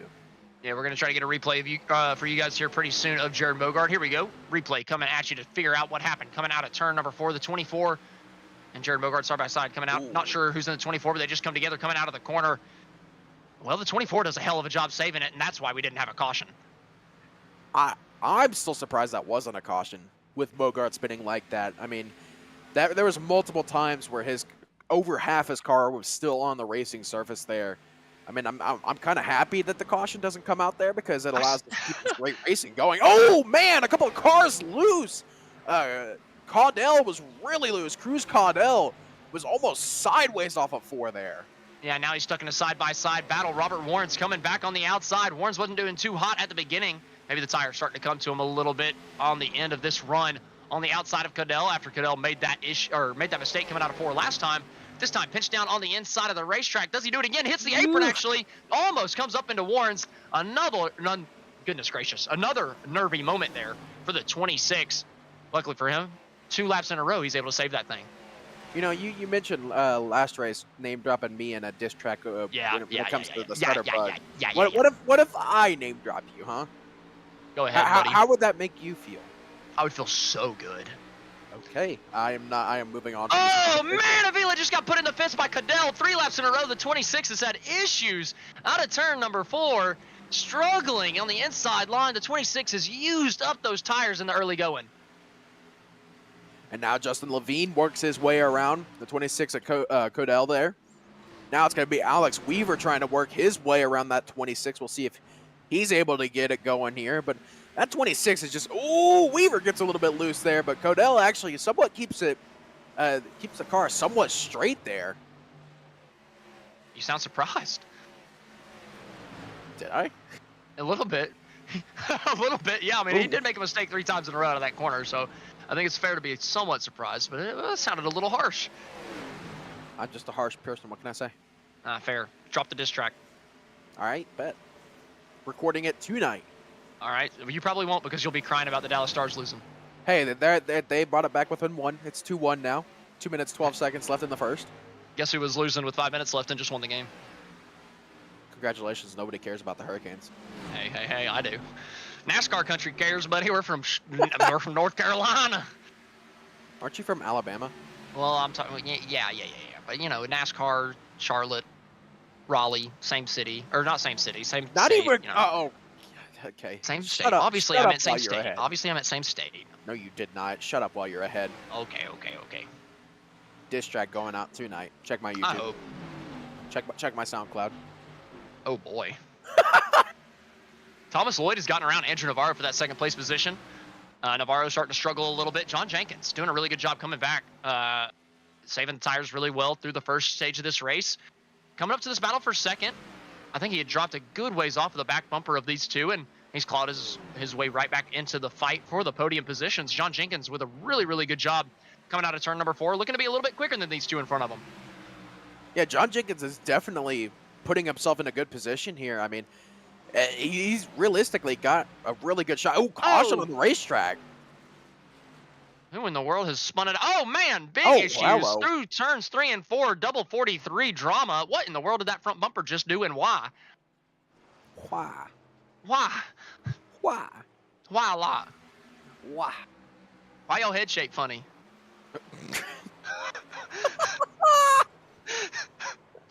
What? That's what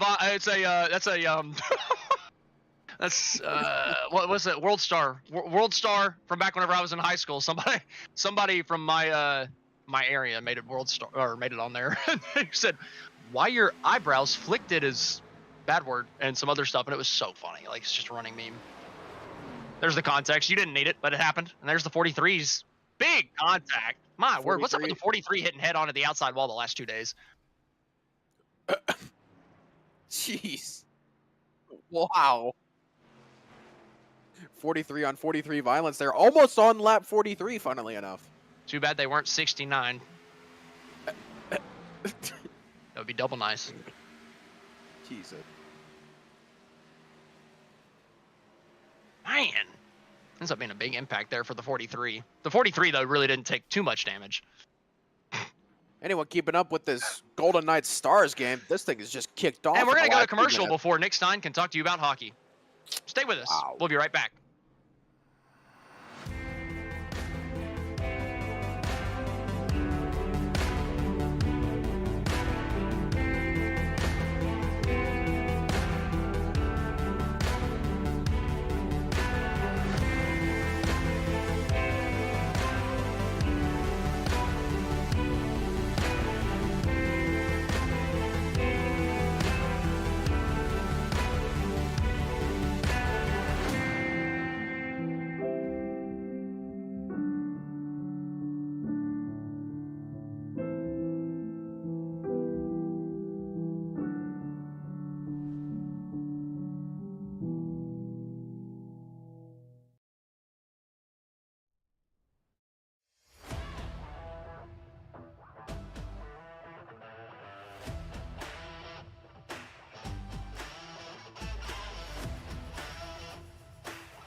Welcome back to the Ryco Performance Monday Night Top Split Be Open on the Grid. We're here at the Dover International Speedway. Thomas Lloyd has taken the lead out of the pit stop sequence under caution.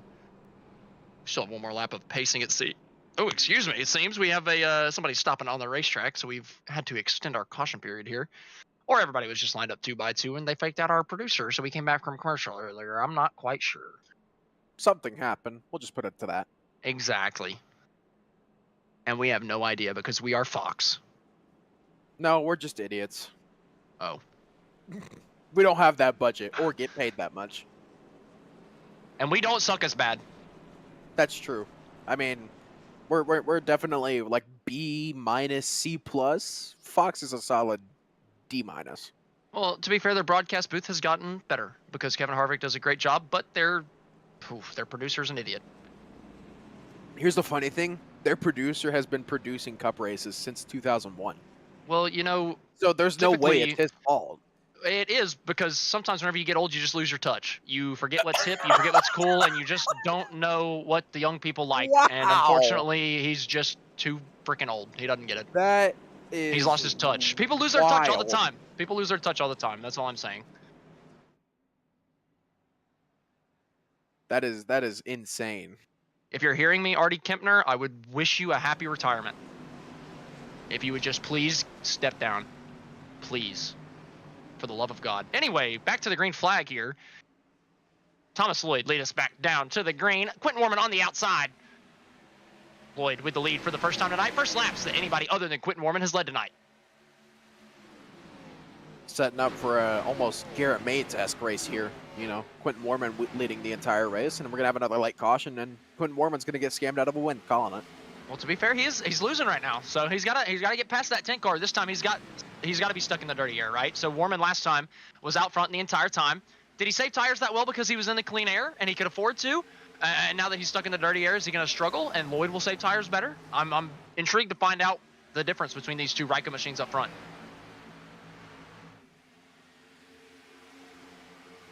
Yeah, these two Ryco machines have definitely been the class of the field tonight, and I mean, this is oddly shaping up like that A Open, because, you know, we had the two Ryco cars leading the entire Oh, they're race. wrecking. I'm on turn 4 at the start-finish line. Thomas Lloyd going around into the inside fence. Oh, the 83 getting spun late. 93, my mistake. coming down into turn number 1, multiple drivers with damage. Looks like Ethan Lane got the worst of it. Couple of big time accidents there. Big time hits, I meant. Ethan Lane. Oh, this is going to be tight coming out the corner. Oh. He kind of came up like the 15 wasn't there. Yeah, I mean, That felt like an F1 move where you get to the exit of the racetrack, and because he had almost all of his car clear, you can just push the outside car off the racetrack and be fine. But unfortunately, there's a wall here. So, I mean, to be fair, the 15 was also squeezing him kind of hard off the corner. Man, It's debatable. Know, man. It's debatable. How about that? That's fair. I'm not going to get too opinionated.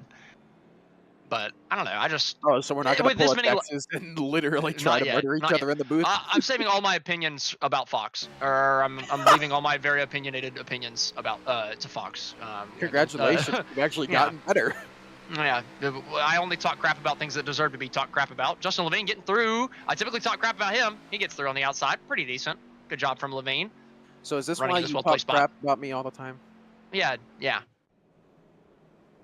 I don't know how to feel about that. I don't know how to feel about that. I don't know whether to feel special or... No, see, there's two ways, right? I talk crap about you because you deserve it, because you're terrible at your job, or because I like you and I enjoy talking to you.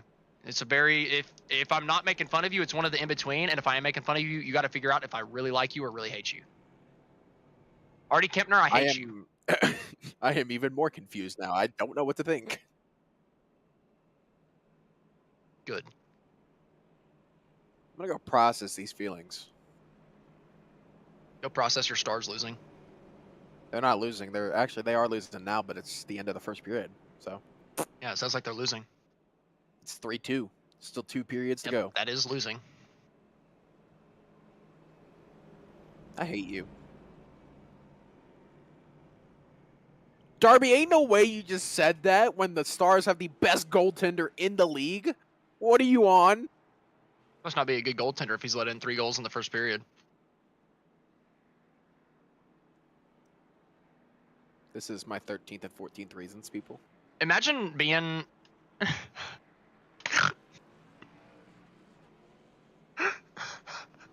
I hate both my co-workers. This is not a healthy work environment. I am bullied all the time. So imagine being or working at your job and you get rode up 3 times in 1 period. Would you still say that that's the best worker there? That's employee of the month, that guy? Nah. What if you were on a pit crew and you didn't fasten 3 tires over the course of a race? Well, I mean, okay, that sounds like pretty similar to your goalie letting in 3 goals.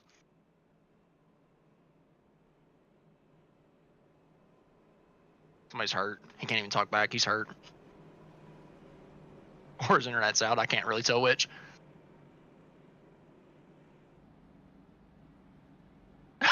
Well, I'm starting to lean towards the internet. Man, he's having a rough go of it tonight. Thomas Lloyd, though, not really having a rough go of it at the front, coming up to the halfway point here tonight for the Be Open segment of our Ryco Performance Monday Night Top Split. I'm going to use this opportunity under caution to give another shout out to our presenting sponsor. At Ryco Performance, we're more than a setup shop. We're a performance provider, preparing you weekly with data and setups to get you ahead of the curve of the competition.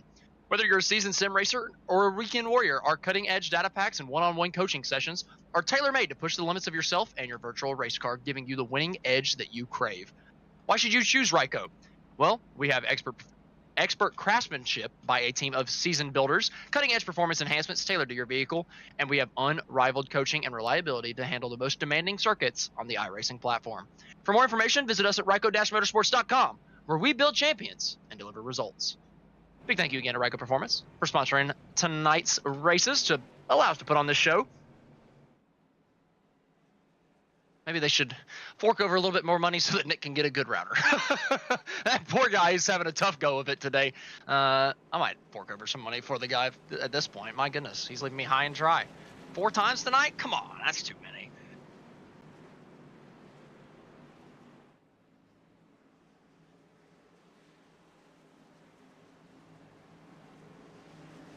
Thomas Lloyd leading us back to the green flag. Quentin Warman on the outside. And Nick Stein back in the broadcast booth. I still hate you. Thomas Lloyd back to the gas pedal, taking the lead just barely over Quentin Warman before we get down to turn 1. Honestly, a pretty decent jump from Warman in that second place spot, right behind the 10 of Lloyd. Andrew Navarro trying to get through to third, but Norman just on the right rear, really tight coming out of turn 2. Going down into turn number 3. Navarro having to defend from Jimmy Norman there, but Norman getting a pretty decent run there through 3 and 4. Gonna have to back up though. 30 air starting to affect that number 5 car. And everybody did just get a heat cycle on their tires. A little bit of a green flag run right before that. Not really a green flag run, but a little bit of a short shoot of a run right before that caution came out. Everybody now with that heat cycle. But the tires do cool down just a little bit before that restart, so you could see a little bit of tight condition coming out of these corners after the restart.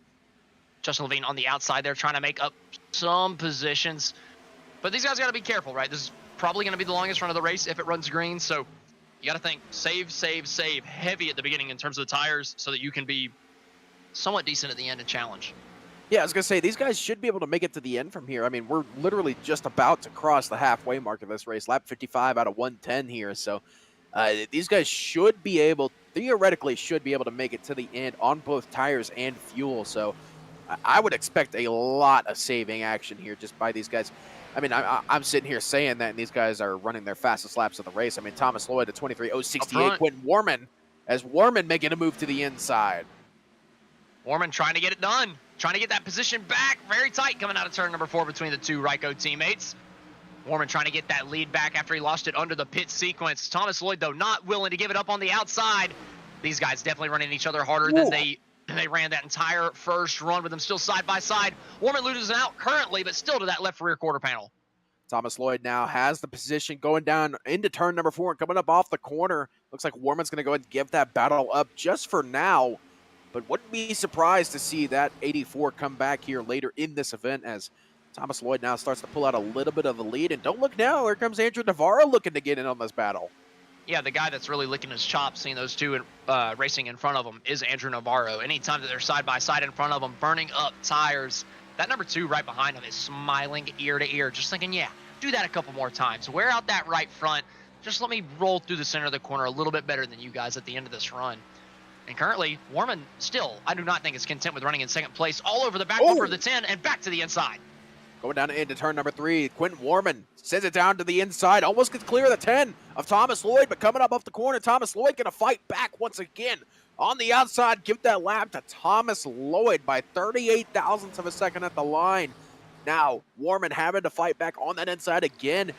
Looks like Lloyd's going to get clear for just a moment. Woo! Quentin Warman getting real sideways off the corner. He's going to actually get the position going down into turn 3. Yeah, I thought last time Thomas Lloyd was given the spot up, and then he had an absolutely ridiculous turns 3 and 4 to wrap it around the outside and stay out there. But this time, going into turn 3, just thought better of it, allowed Quentin Warman to get by for that race lead. And Warman, who is so quick in that first run, now has the clean air again. Yeah, Warman back into that that clean air, as you mentioned, and now going to be able to really save his tires. I wouldn't be surprised to see that 84 really just back off here in terms of pace. I mean, that's a 23.495 there, just 4, 5, 6 laps into the run. And now Andrew Navarro gets clear of Thomas Lloyd. So it looks like Lloyd is really starting to back up, maybe trying to save some tire here and get this car to the end. Yeah, that was a great job from Navarro there. Down the front straightaway, able to get down to the inside of Thomas Lloyd into turn number 1. And able to easily take that position, move himself up to that second place position. Lloyd maybe just ran his stuff a little bit hard in those first couple laps there against Warman. Struggling a little bit with that right front. Maybe just a little bit of tight condition for that number 10 Ford. I can't even talk tonight, man. I'm telling you, it's a Talladega from this weekend. I'm dead. Nick, you need to carry, buddy. I don't know why you're talking about me carrying. Oh, I mean, you are a C+ tier commentator, so that does make sense. That's true. I'll take the plus. It's better than my GPA was. Jeez. I don't think that's how that works, by the way. Well, a C+ is a 2.3. Is it? So do the math. Wait, yes. Yeah, I was going to say, I agree with Darby there. I don't think I've ever heard GPA be described as a letter grade. Well, GPA I don't know how is you don't. it's your grade point average over all your classes. Yes, so if you get a 2.3, you would average a C+. Yeah, but those aren't related in any facet. They are. Not even close. Buddy, have you been to college? Yes, I am in college. It doesn't as we sound like it. speak. I mean, I then am you're probably literally gonna going fail. through finals right now. Well, you're probably gonna fail then. I hate you. Johnny Avila trying to get a position a little bit further back of the pack. Not too far back in the 13th place spot. Make it 12th as he gets past Nick Groth coming out of turn number 4.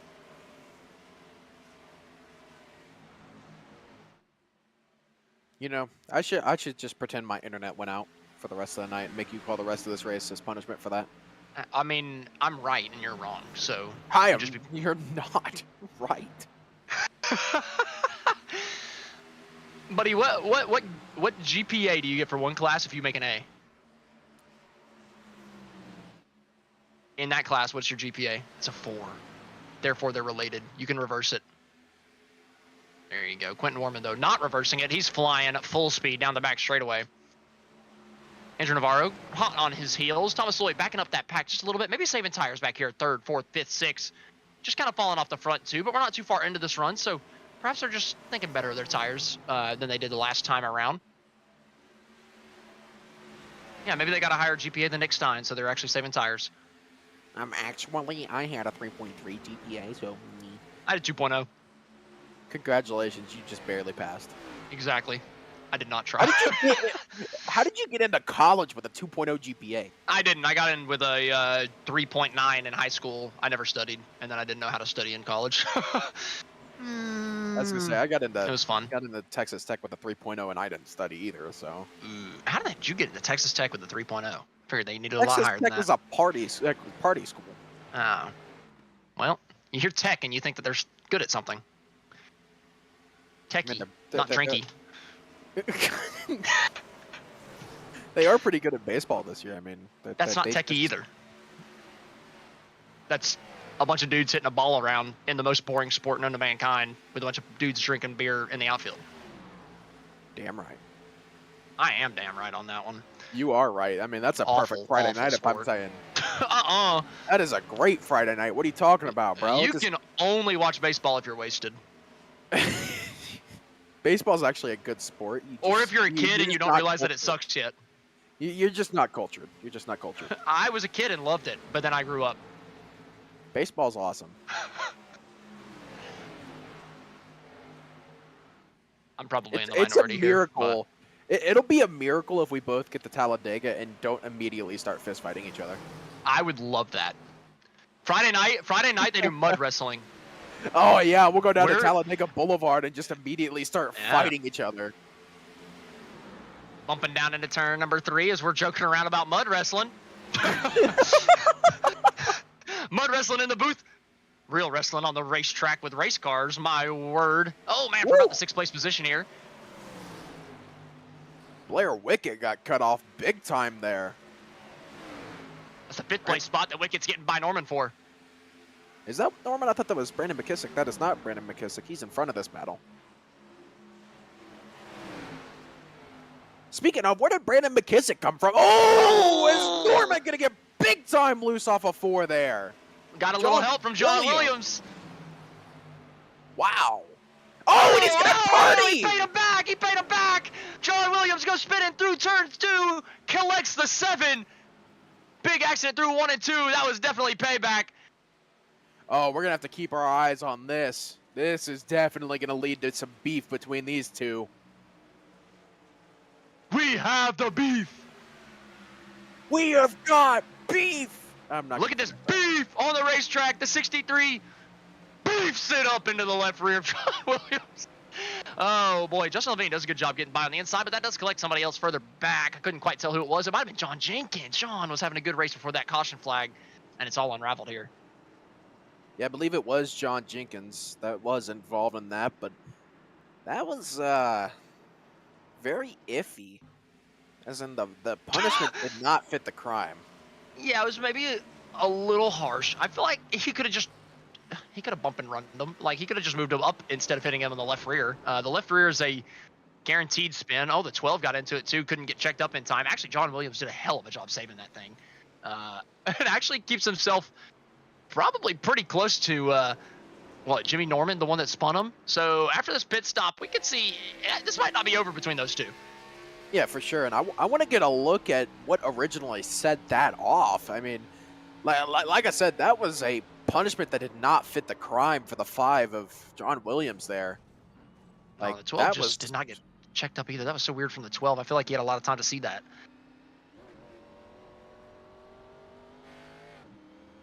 To be fair, when you're that close to the rear end of someone, you really can't see that much in front of you. So, understandable, but I mean... Jimmy Norman has just taken 2 tires and gotten off of pit road first after that. Oh, my. And you're going to catch it all after this final commercial break of the racing action. Stay with us. On the other side, we're going to go to the checkered flag.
Racing isn't easy, but experiencing it is.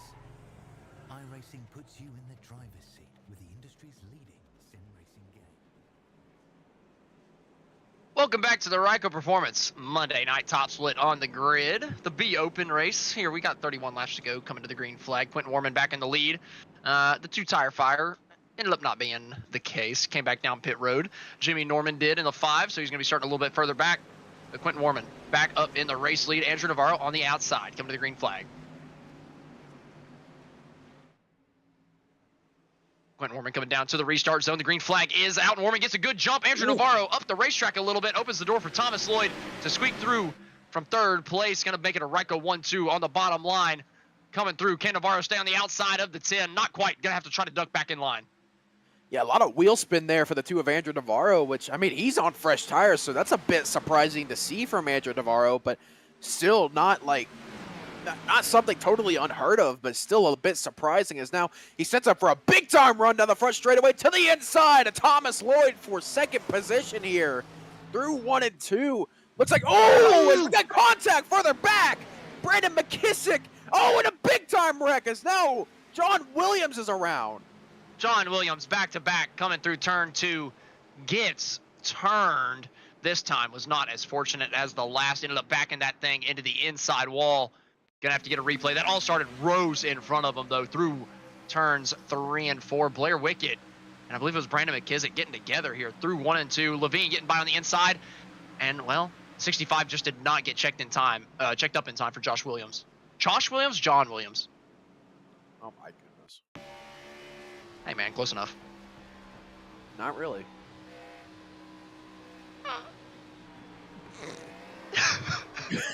What was that? What do I even want to know?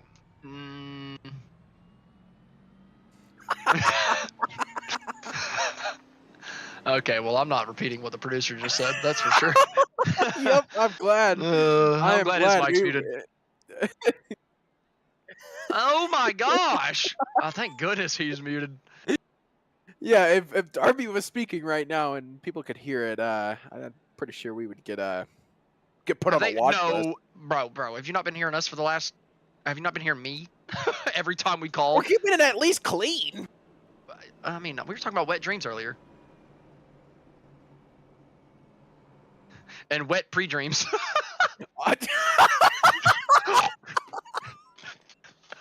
Okay, we've officially devolved.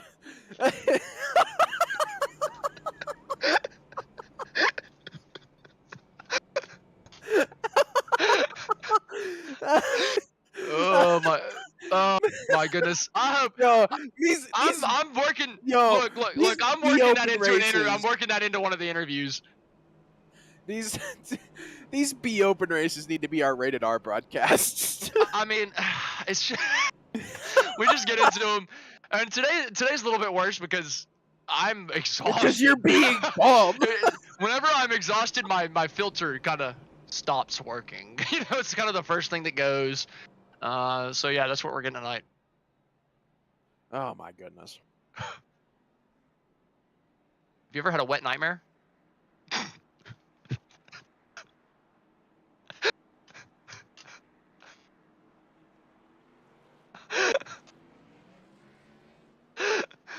Oh boy. Oh man, I think is he gone? Did he lag out or did he leave intentionally this time? Oh man. Well, you guys know what you're gonna get every time you come over to GridVision for the B Open. You're gonna get some interesting conversations whenever we have some lulls in the action. And well, whenever you get a back-to-back caution spree, sometimes you gotta make it a little interesting, right?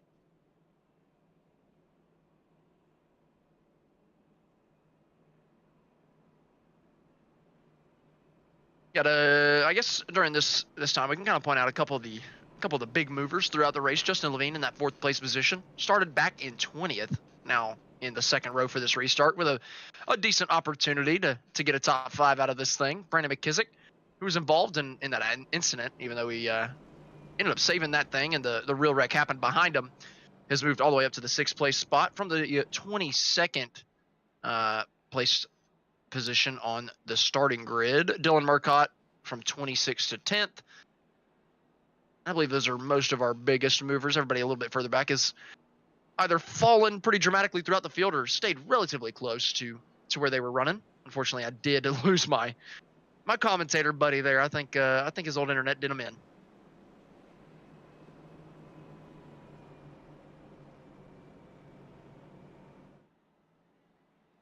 If I didn't spend so much money on toy race cars this week at Talladega, I might buy him a router, but you know, priorities.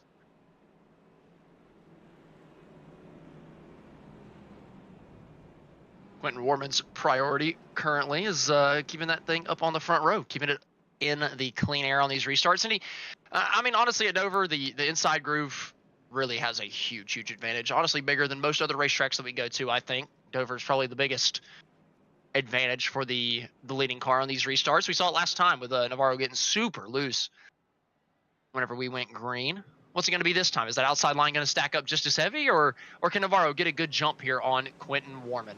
Pace car pulling off. We're going to have 25 laps to go this time by.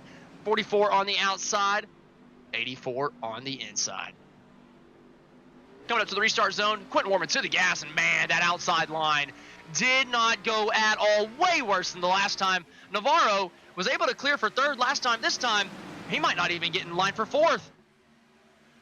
He does. The ESE car right behind him breaks the throttle just a little bit, allows Navarro to take the spot, and Navarro dives back down to the inside of Wicket, trying to get that third place spot back immediately, but further up, Thomas Lloyd to the inside of his teammate of Quentin Warman, trying to take the race lead. Coming down the front straightaway, not quite able to do it. They're fanning out behind them, just about 3 wide, entering turn number 1, further back in the pack. But up front, Justin Levine still trying to hold on to that 5th place position, right ahead of Brandon McKissick, and just a little bit further up the road, Thomas Lloyd trying to run Quentin Warman back down. Navarro with the worst restart from the outside line all night, trying to recover from that mistake. Oh man, our leader was blinking a little bit. I thought we were about to have our second dose of a Dominator getting taken out, or not winning the race off of some unfortunate circumstances, just being super unlucky, but still with us. Quentin Warman still up in the lead in turns 3 and 4, but Thomas Lloyd is not letting them get away. All over the back bumper through turn 4, back down to the start finish line. Not close enough to make a move, but if he could get the run coming out of turn number 2, he could find himself in a battle. Johnny Avila trying to work his way up throughout the pack. That's Dylan Murcott in the 10th place position right in front of him. Avila trying to go for the undercut coming out of turn number 2. He gets a little bit of overlap coming down into the corner, able to get to the left for a quarter panel, get side by side with the 21. Can he get the run coming off of turn number 3? Turn 4. Not quite, but just about close enough to maybe think about diving for it. Thinks better of it though. Stays in line a little bit further up. Andrew Navarro was defending from Blair Wicket down into turn number 1. Wicket peeking back to the inside into 3. Not quite close enough, and Levine really trying to use that outside line, trying to get some momentum coming off of the corner and get a good run down the straightaway. Not going to be close enough to make a move on Wicket this time there for the GridVision number 1. Thomas Lloyd keeps getting close, and then falling back off the rear bumper. Quentin Warman now kind of playing rear gunner at this point, trying to hold back Andrew Navarro, trying to hold back Blair Wicket, but also still try to drive forward and try to take the race lead away from his teammate of Quentin Warman, but it's going to be a tough ask to do coming out of turn number 4. 20 laps to go, 19 this time by.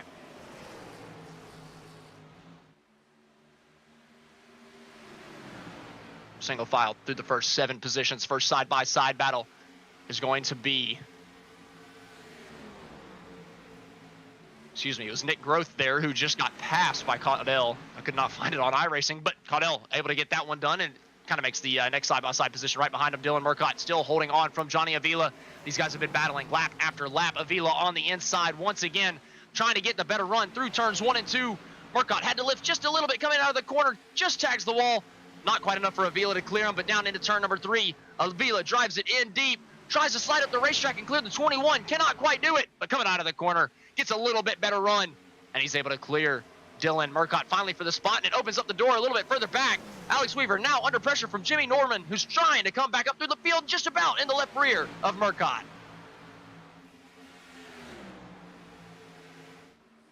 A little bit further up the pack, Andrew Navarro's losing out once again. Blair Wicket has gone by on the inside. Now he's under fire from Justin Levine. Oh no, Wicket into the wall. That's going to open the door back up for Andrew Navarro on the inside. Justin Levine on the outside as Wicket gets loose. That's going to make it 3 wide through turns 1 and 2 as Levine splits it in the middle. Wicket tries to pitch it off the exit, just clear of Justin Levine coming off. But now they're side by side for that 4th place spot as Wicket focuses forward.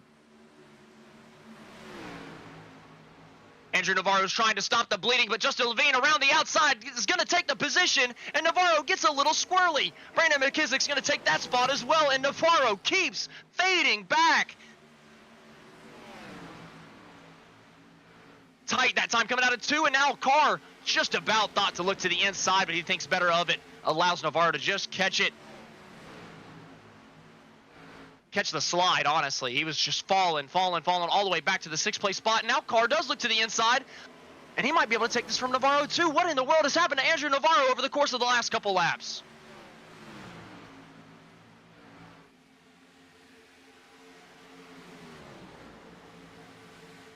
A little bit further up, Justin Levine's trying to hold on to that 4th place position. Brandon McKissick trying to look to the inside, trying to take that position away from the driver of the number 1. Levine seems pretty content with running that higher line, getting the better run off the corner, but his problem is he's running right in the tire tracks of Blair Wicket, who is committed to that outside groove.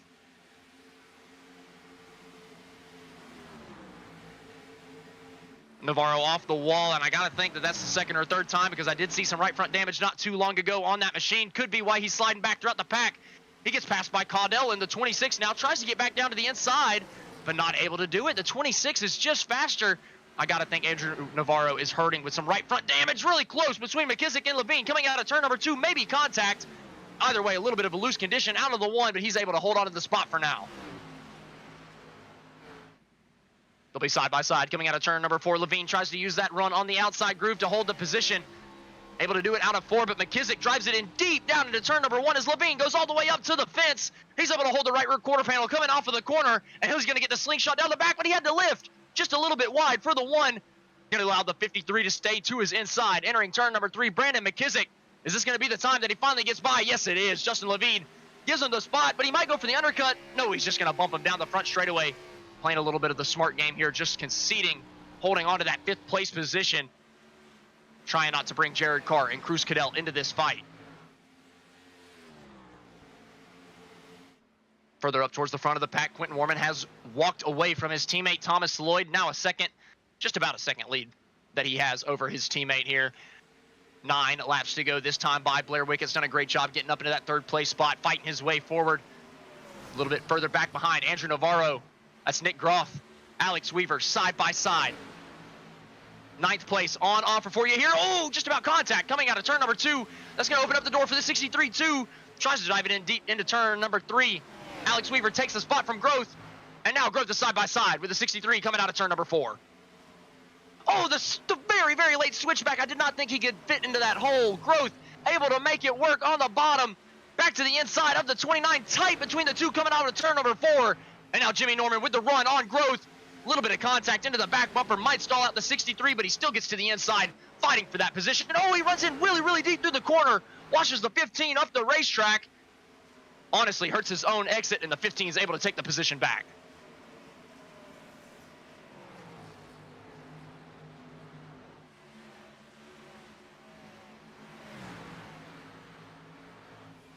First side-by-side battle that we have is a little bit further back.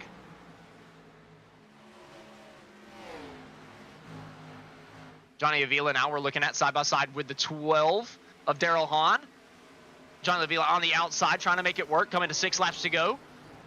Still on the outside of the 12. This is for the 13th place position. Avila on the outside with the run off the corner. Gets a little squirrely. The 12 still the inside. Gonna dive it down to the bottom. And now, as we have the camera change, Brandon McKissick has caught Blair Wickett for that 3rd place position, and he's to the inside, trying to take the position away. Just about contact down the front straightaway. Brandon McKissick has flown through the field, picked up plenty of spots on this restart since that near miss that he had under the last caution. And he's side by side for that 3rd place spot. Almost contact once again before they get down into turn number 3. Brandon McKissick trying to side draft before they get to the corner, trying to fight that thing off at the exit of turn 4, but he has to lift. Blair Wickett gets really tight on him. Oh, he hits the fence and almost gets turned by the 53 down the front straightaway, but Blair Wickett holds on to 3rd. Somehow, Blair Wickett able to hold on to that race car. Brandon McKissick now coming back once again to the inside. He looks down into turn number 3. Blair Wickett has to give him the space through turns 3 and 4. Blair Wickett now fighting back on the outside. Here comes Brandon McKissick, though, on that inside line. He's going to concede just a little bit of space here, but he's going to side draft the 23 of Blair Wickett down into turn number 1 and 2. Coming up off of the corner here, Blair Wickett now getting squeezed for everything he's worth off the corner, but he keeps his foot in it. Blair Wickett back up in the 3rd position. Brandon McKissick now having to play fight back. But McKissick, he's going for the cutback here. He's going for the really high line through 3 and 4, trying to get a run down the front straightaway to give himself another shot. Not able to do it down into turn number 1. He's got to just cool those tires off. But the problem is he's only got 2 laps. He doesn't have time to cool them off. He's just got to go for it. Meanwhile, here comes Quentin Warman. He's got himself a pretty good lead here, almost creeping up near 2 seconds as he comes up off of turn number 4 to take the white flag here at Dover Motor Speedway. We will not have a repeat of the first race where the dominant car gets screwed over at the end by a late race caution. Quentin Warman has dominated this thing, only lost the lead under the yellow flag pit cycle. Now coming through turns 3 and 4 for the last time. Quentin Warman in that Ryco Performance number 84 Ford Mustang is going to come off of turn number 4 and win the Ryco Performance Monday night Top split, B open, and further back, side by side for the third place spot. Blair Wickett's going to hold on side by side with Brandon McKissick to the line. Blair Wickett third, Brandon McKissick fourth, Justin Levine fifth, and Thomas Lloyd was up there in the second place position. Honestly, great finish between a lot of these guys here battling for position at the end. Yeah, apologies for my internet just deciding it didn't want to work for like the last, I don't know, 30 laps. That's okay, buddy. I got to show Just off like, my talent of solo broadcasting. It was a little bit better than whenever we were both in here. Yeah, fair enough. I mean, I'm just messing. I'm just messing. my internet was like, oh, you want to call this finish? Nope. Quentin Warman.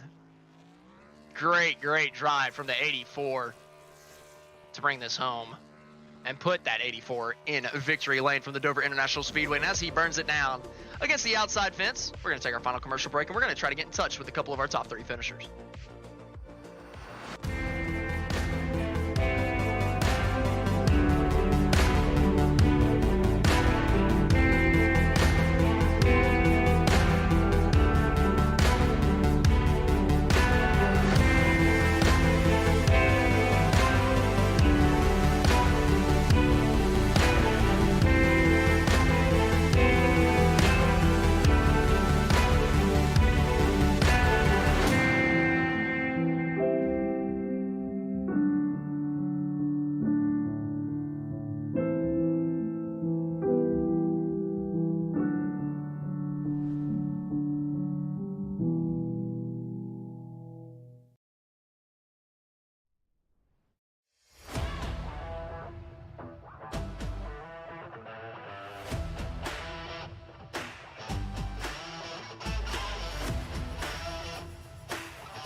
Welcome back to the Ryco Performance Monday Night Tops. We just finished the B Open, the second race of the night. Quentin Warman is the guy that brought home the checkered flag. Thomas Lloyd in second. Blair Wickett in third. Rounds out our Ryco Performance 1, 2, 3. Brandon McKissick in fourth. Justin Levine in fifth. Jared Carr sixth. Cruz Cadell in seventh with Andrew Navarro in eighth. Alex Weaver in ninth. And Nick Groth in 10th. 11th place going to be Jimmy Norman. Nuno Maya. I'm going to be finishing in 12th position. Daryl Hahn in 13th. Johnny Avila 14th. Cameron Sarton in 15th with John Vanderwall in 16th position. Josh Jean in 17th. Jonathan Dart in 18th. Kersorio 19th. And Robert Warren's going to be rounding out your top 20. 21st was Dylan Murcott with John Williams in 22nd. EJ Luna in 23rd. John Jenkins 24th. Ethan Lane 25th. Julian Valadez in 26th. Ricky Udding in 27th. And Jared Mogard rounds out the 28 car field here tonight from the Dover International Speedway. That's going to do it for the racing action here for the Ryco Performance Monday Night Top Split, but we do have 3 interviews on offer for you tonight. First up, we're going to pull up our third place finisher. It's going to be Blair Wickett. Blair, you put on a great show for us there over the course of the last couple laps, holding on to that third place spot for Brandon McKissick. Can you just walk us through the last couple laps and how you were able to hold on to that spot? Yeah, absolutely. Brandon, that was a nice, clean race with him. I can't thank him enough for not either moving me or dumping me, but yeah, that was awesome. I had Quentin Thomas, my teammates there, and Brandon Hawk in my ear coaching me through those last couple laps. Yeah, I mean, you were extremely tight multiple times coming off of these corners with Brandon. Like you mentioned, y'all were very, very clean, and Dover's a tough track to race that clean. You're not going to get by without just some type of contact. So just a big testament to how good you guys raced each other. And but what more do you think you may have needed today to maybe fight up there for the first or second spot? You know, you did a great job working your way through the pack from the 9th place starting spot on the grid up to 3rd. What more did you need to maybe be able to challenge your 2 teammates up there? I think it's a big learning curve right now. I just joined Team Ryco. They've been building great sets previous, but now I get to drive them. Yeah, no, it's just seat time in behind these setups. It's a whole new learning curve for me. Well, Blair, I'm looking forward to seeing you get the seat time in the B Opens this year and see what you can do going forward with those Ryco setups. Obviously, a great showing for you tonight with the third place spot, holding on to that position over someone as talented as Brandon. Really shows your talent level out here whenever you've got a good setup under you. So big congratulations on your third place finish. Are there any shout outs you can give here at the end? I gotta thank Ken from Ryco and Brandon Hott for bringing me in. It's been a pleasure so far. I hope to keep this going. Well, heck yeah. Congratulations to you, Blair, on the good finish tonight. And congrats to Ryco on the 1, 2, 3. Thank you. All right, that was our third place finisher, Blair Wickett. Next up, Nick Stein is going to be standing by with Thomas Lloyd, the only guy that led laps other than our race winner. Well, Thomas Lloyd, you ended up coming home second in a Ryco 1, 2, 3 tonight, man. How you feeling? I mean, you had the pace there, led a couple of laps, but at the end just wasn't able to keep up with Quentin Warman. What was that like from your perspective? Yeah, Quentin's just so good. I couldn't really do much, but I wanted to lead some laps, so he didn't lead every lap, so had to make sure I got the lead there at least once. But, I mean, setup was really good. Brandon built a great setup. It was just, I just need to, learn, because I don't usually run the B cars, so I just got to learn and learn about tire saving and all that. But, yeah, it was a lot of fun. I just couldn't keep up with Quentin, though. Yeah, definitely tough to keep up with someone that quick here. And you mentioned not wanting to let him lead all the laps. Is that kind of you're just kind of toying with him, just like not wanting him to actually be able to claim that he got a Grand Slam here, or did you like have the pace to be able to challenge him at all, or was it just him just being way too quick? I mean, me and him are really good friends, so we mess around a lot. And when I got the lead on that pit stop, I was like, I might as well just try and lead as much laps as I can. But I definitely didn't have the speed to compete with him. It was more just, maybe I could compete with him on the short run a little bit, but once it got past 10 or 15 laps, I had nothing for him. So he just would pull away by multiple seconds. Well, before we let you go, who do you got to thank? I know you got a lot of guys over at Ryco you got to thank, but who else do you got to thank? Yeah, obviously want to thank Ken and Brandon, because Brandon built a great setup, and I mean, just they've helped me improve through ever since I joined, so it's been a lot of fun. And yep, no one else really, but yep. Well, congratulations on the P2 tonight, Thomas. Hopefully we get to see you here next week. All right, thanks. See ya. Next up, we are going to interview our race winner, Quentin Warman, who absolutely dominated this thing. Quentin, where did you find all that speed this week? Why were you just so much quicker than everybody else? I think it was the way I was running the track, because in our Sunday test session, I went in there, did a run, and everybody was acting surprised, and I'm like, what's going on? And they were like, you're going really fast right now. And I think it was the way I was entering the corner. I noticed everyone was way faster than me on entry, but once we got to exit, it was like lights out. Yeah, you definitely showed a lot of strength here, especially on the long run. It seemed like you were just better at saving tires. And even whenever, it was the beginning parts of the run, it's not like you were any slower than anybody else. Still able to hold on to the race lead through that entire first stage. Able to take the race lead away from your teammate after he beat you out of pit road.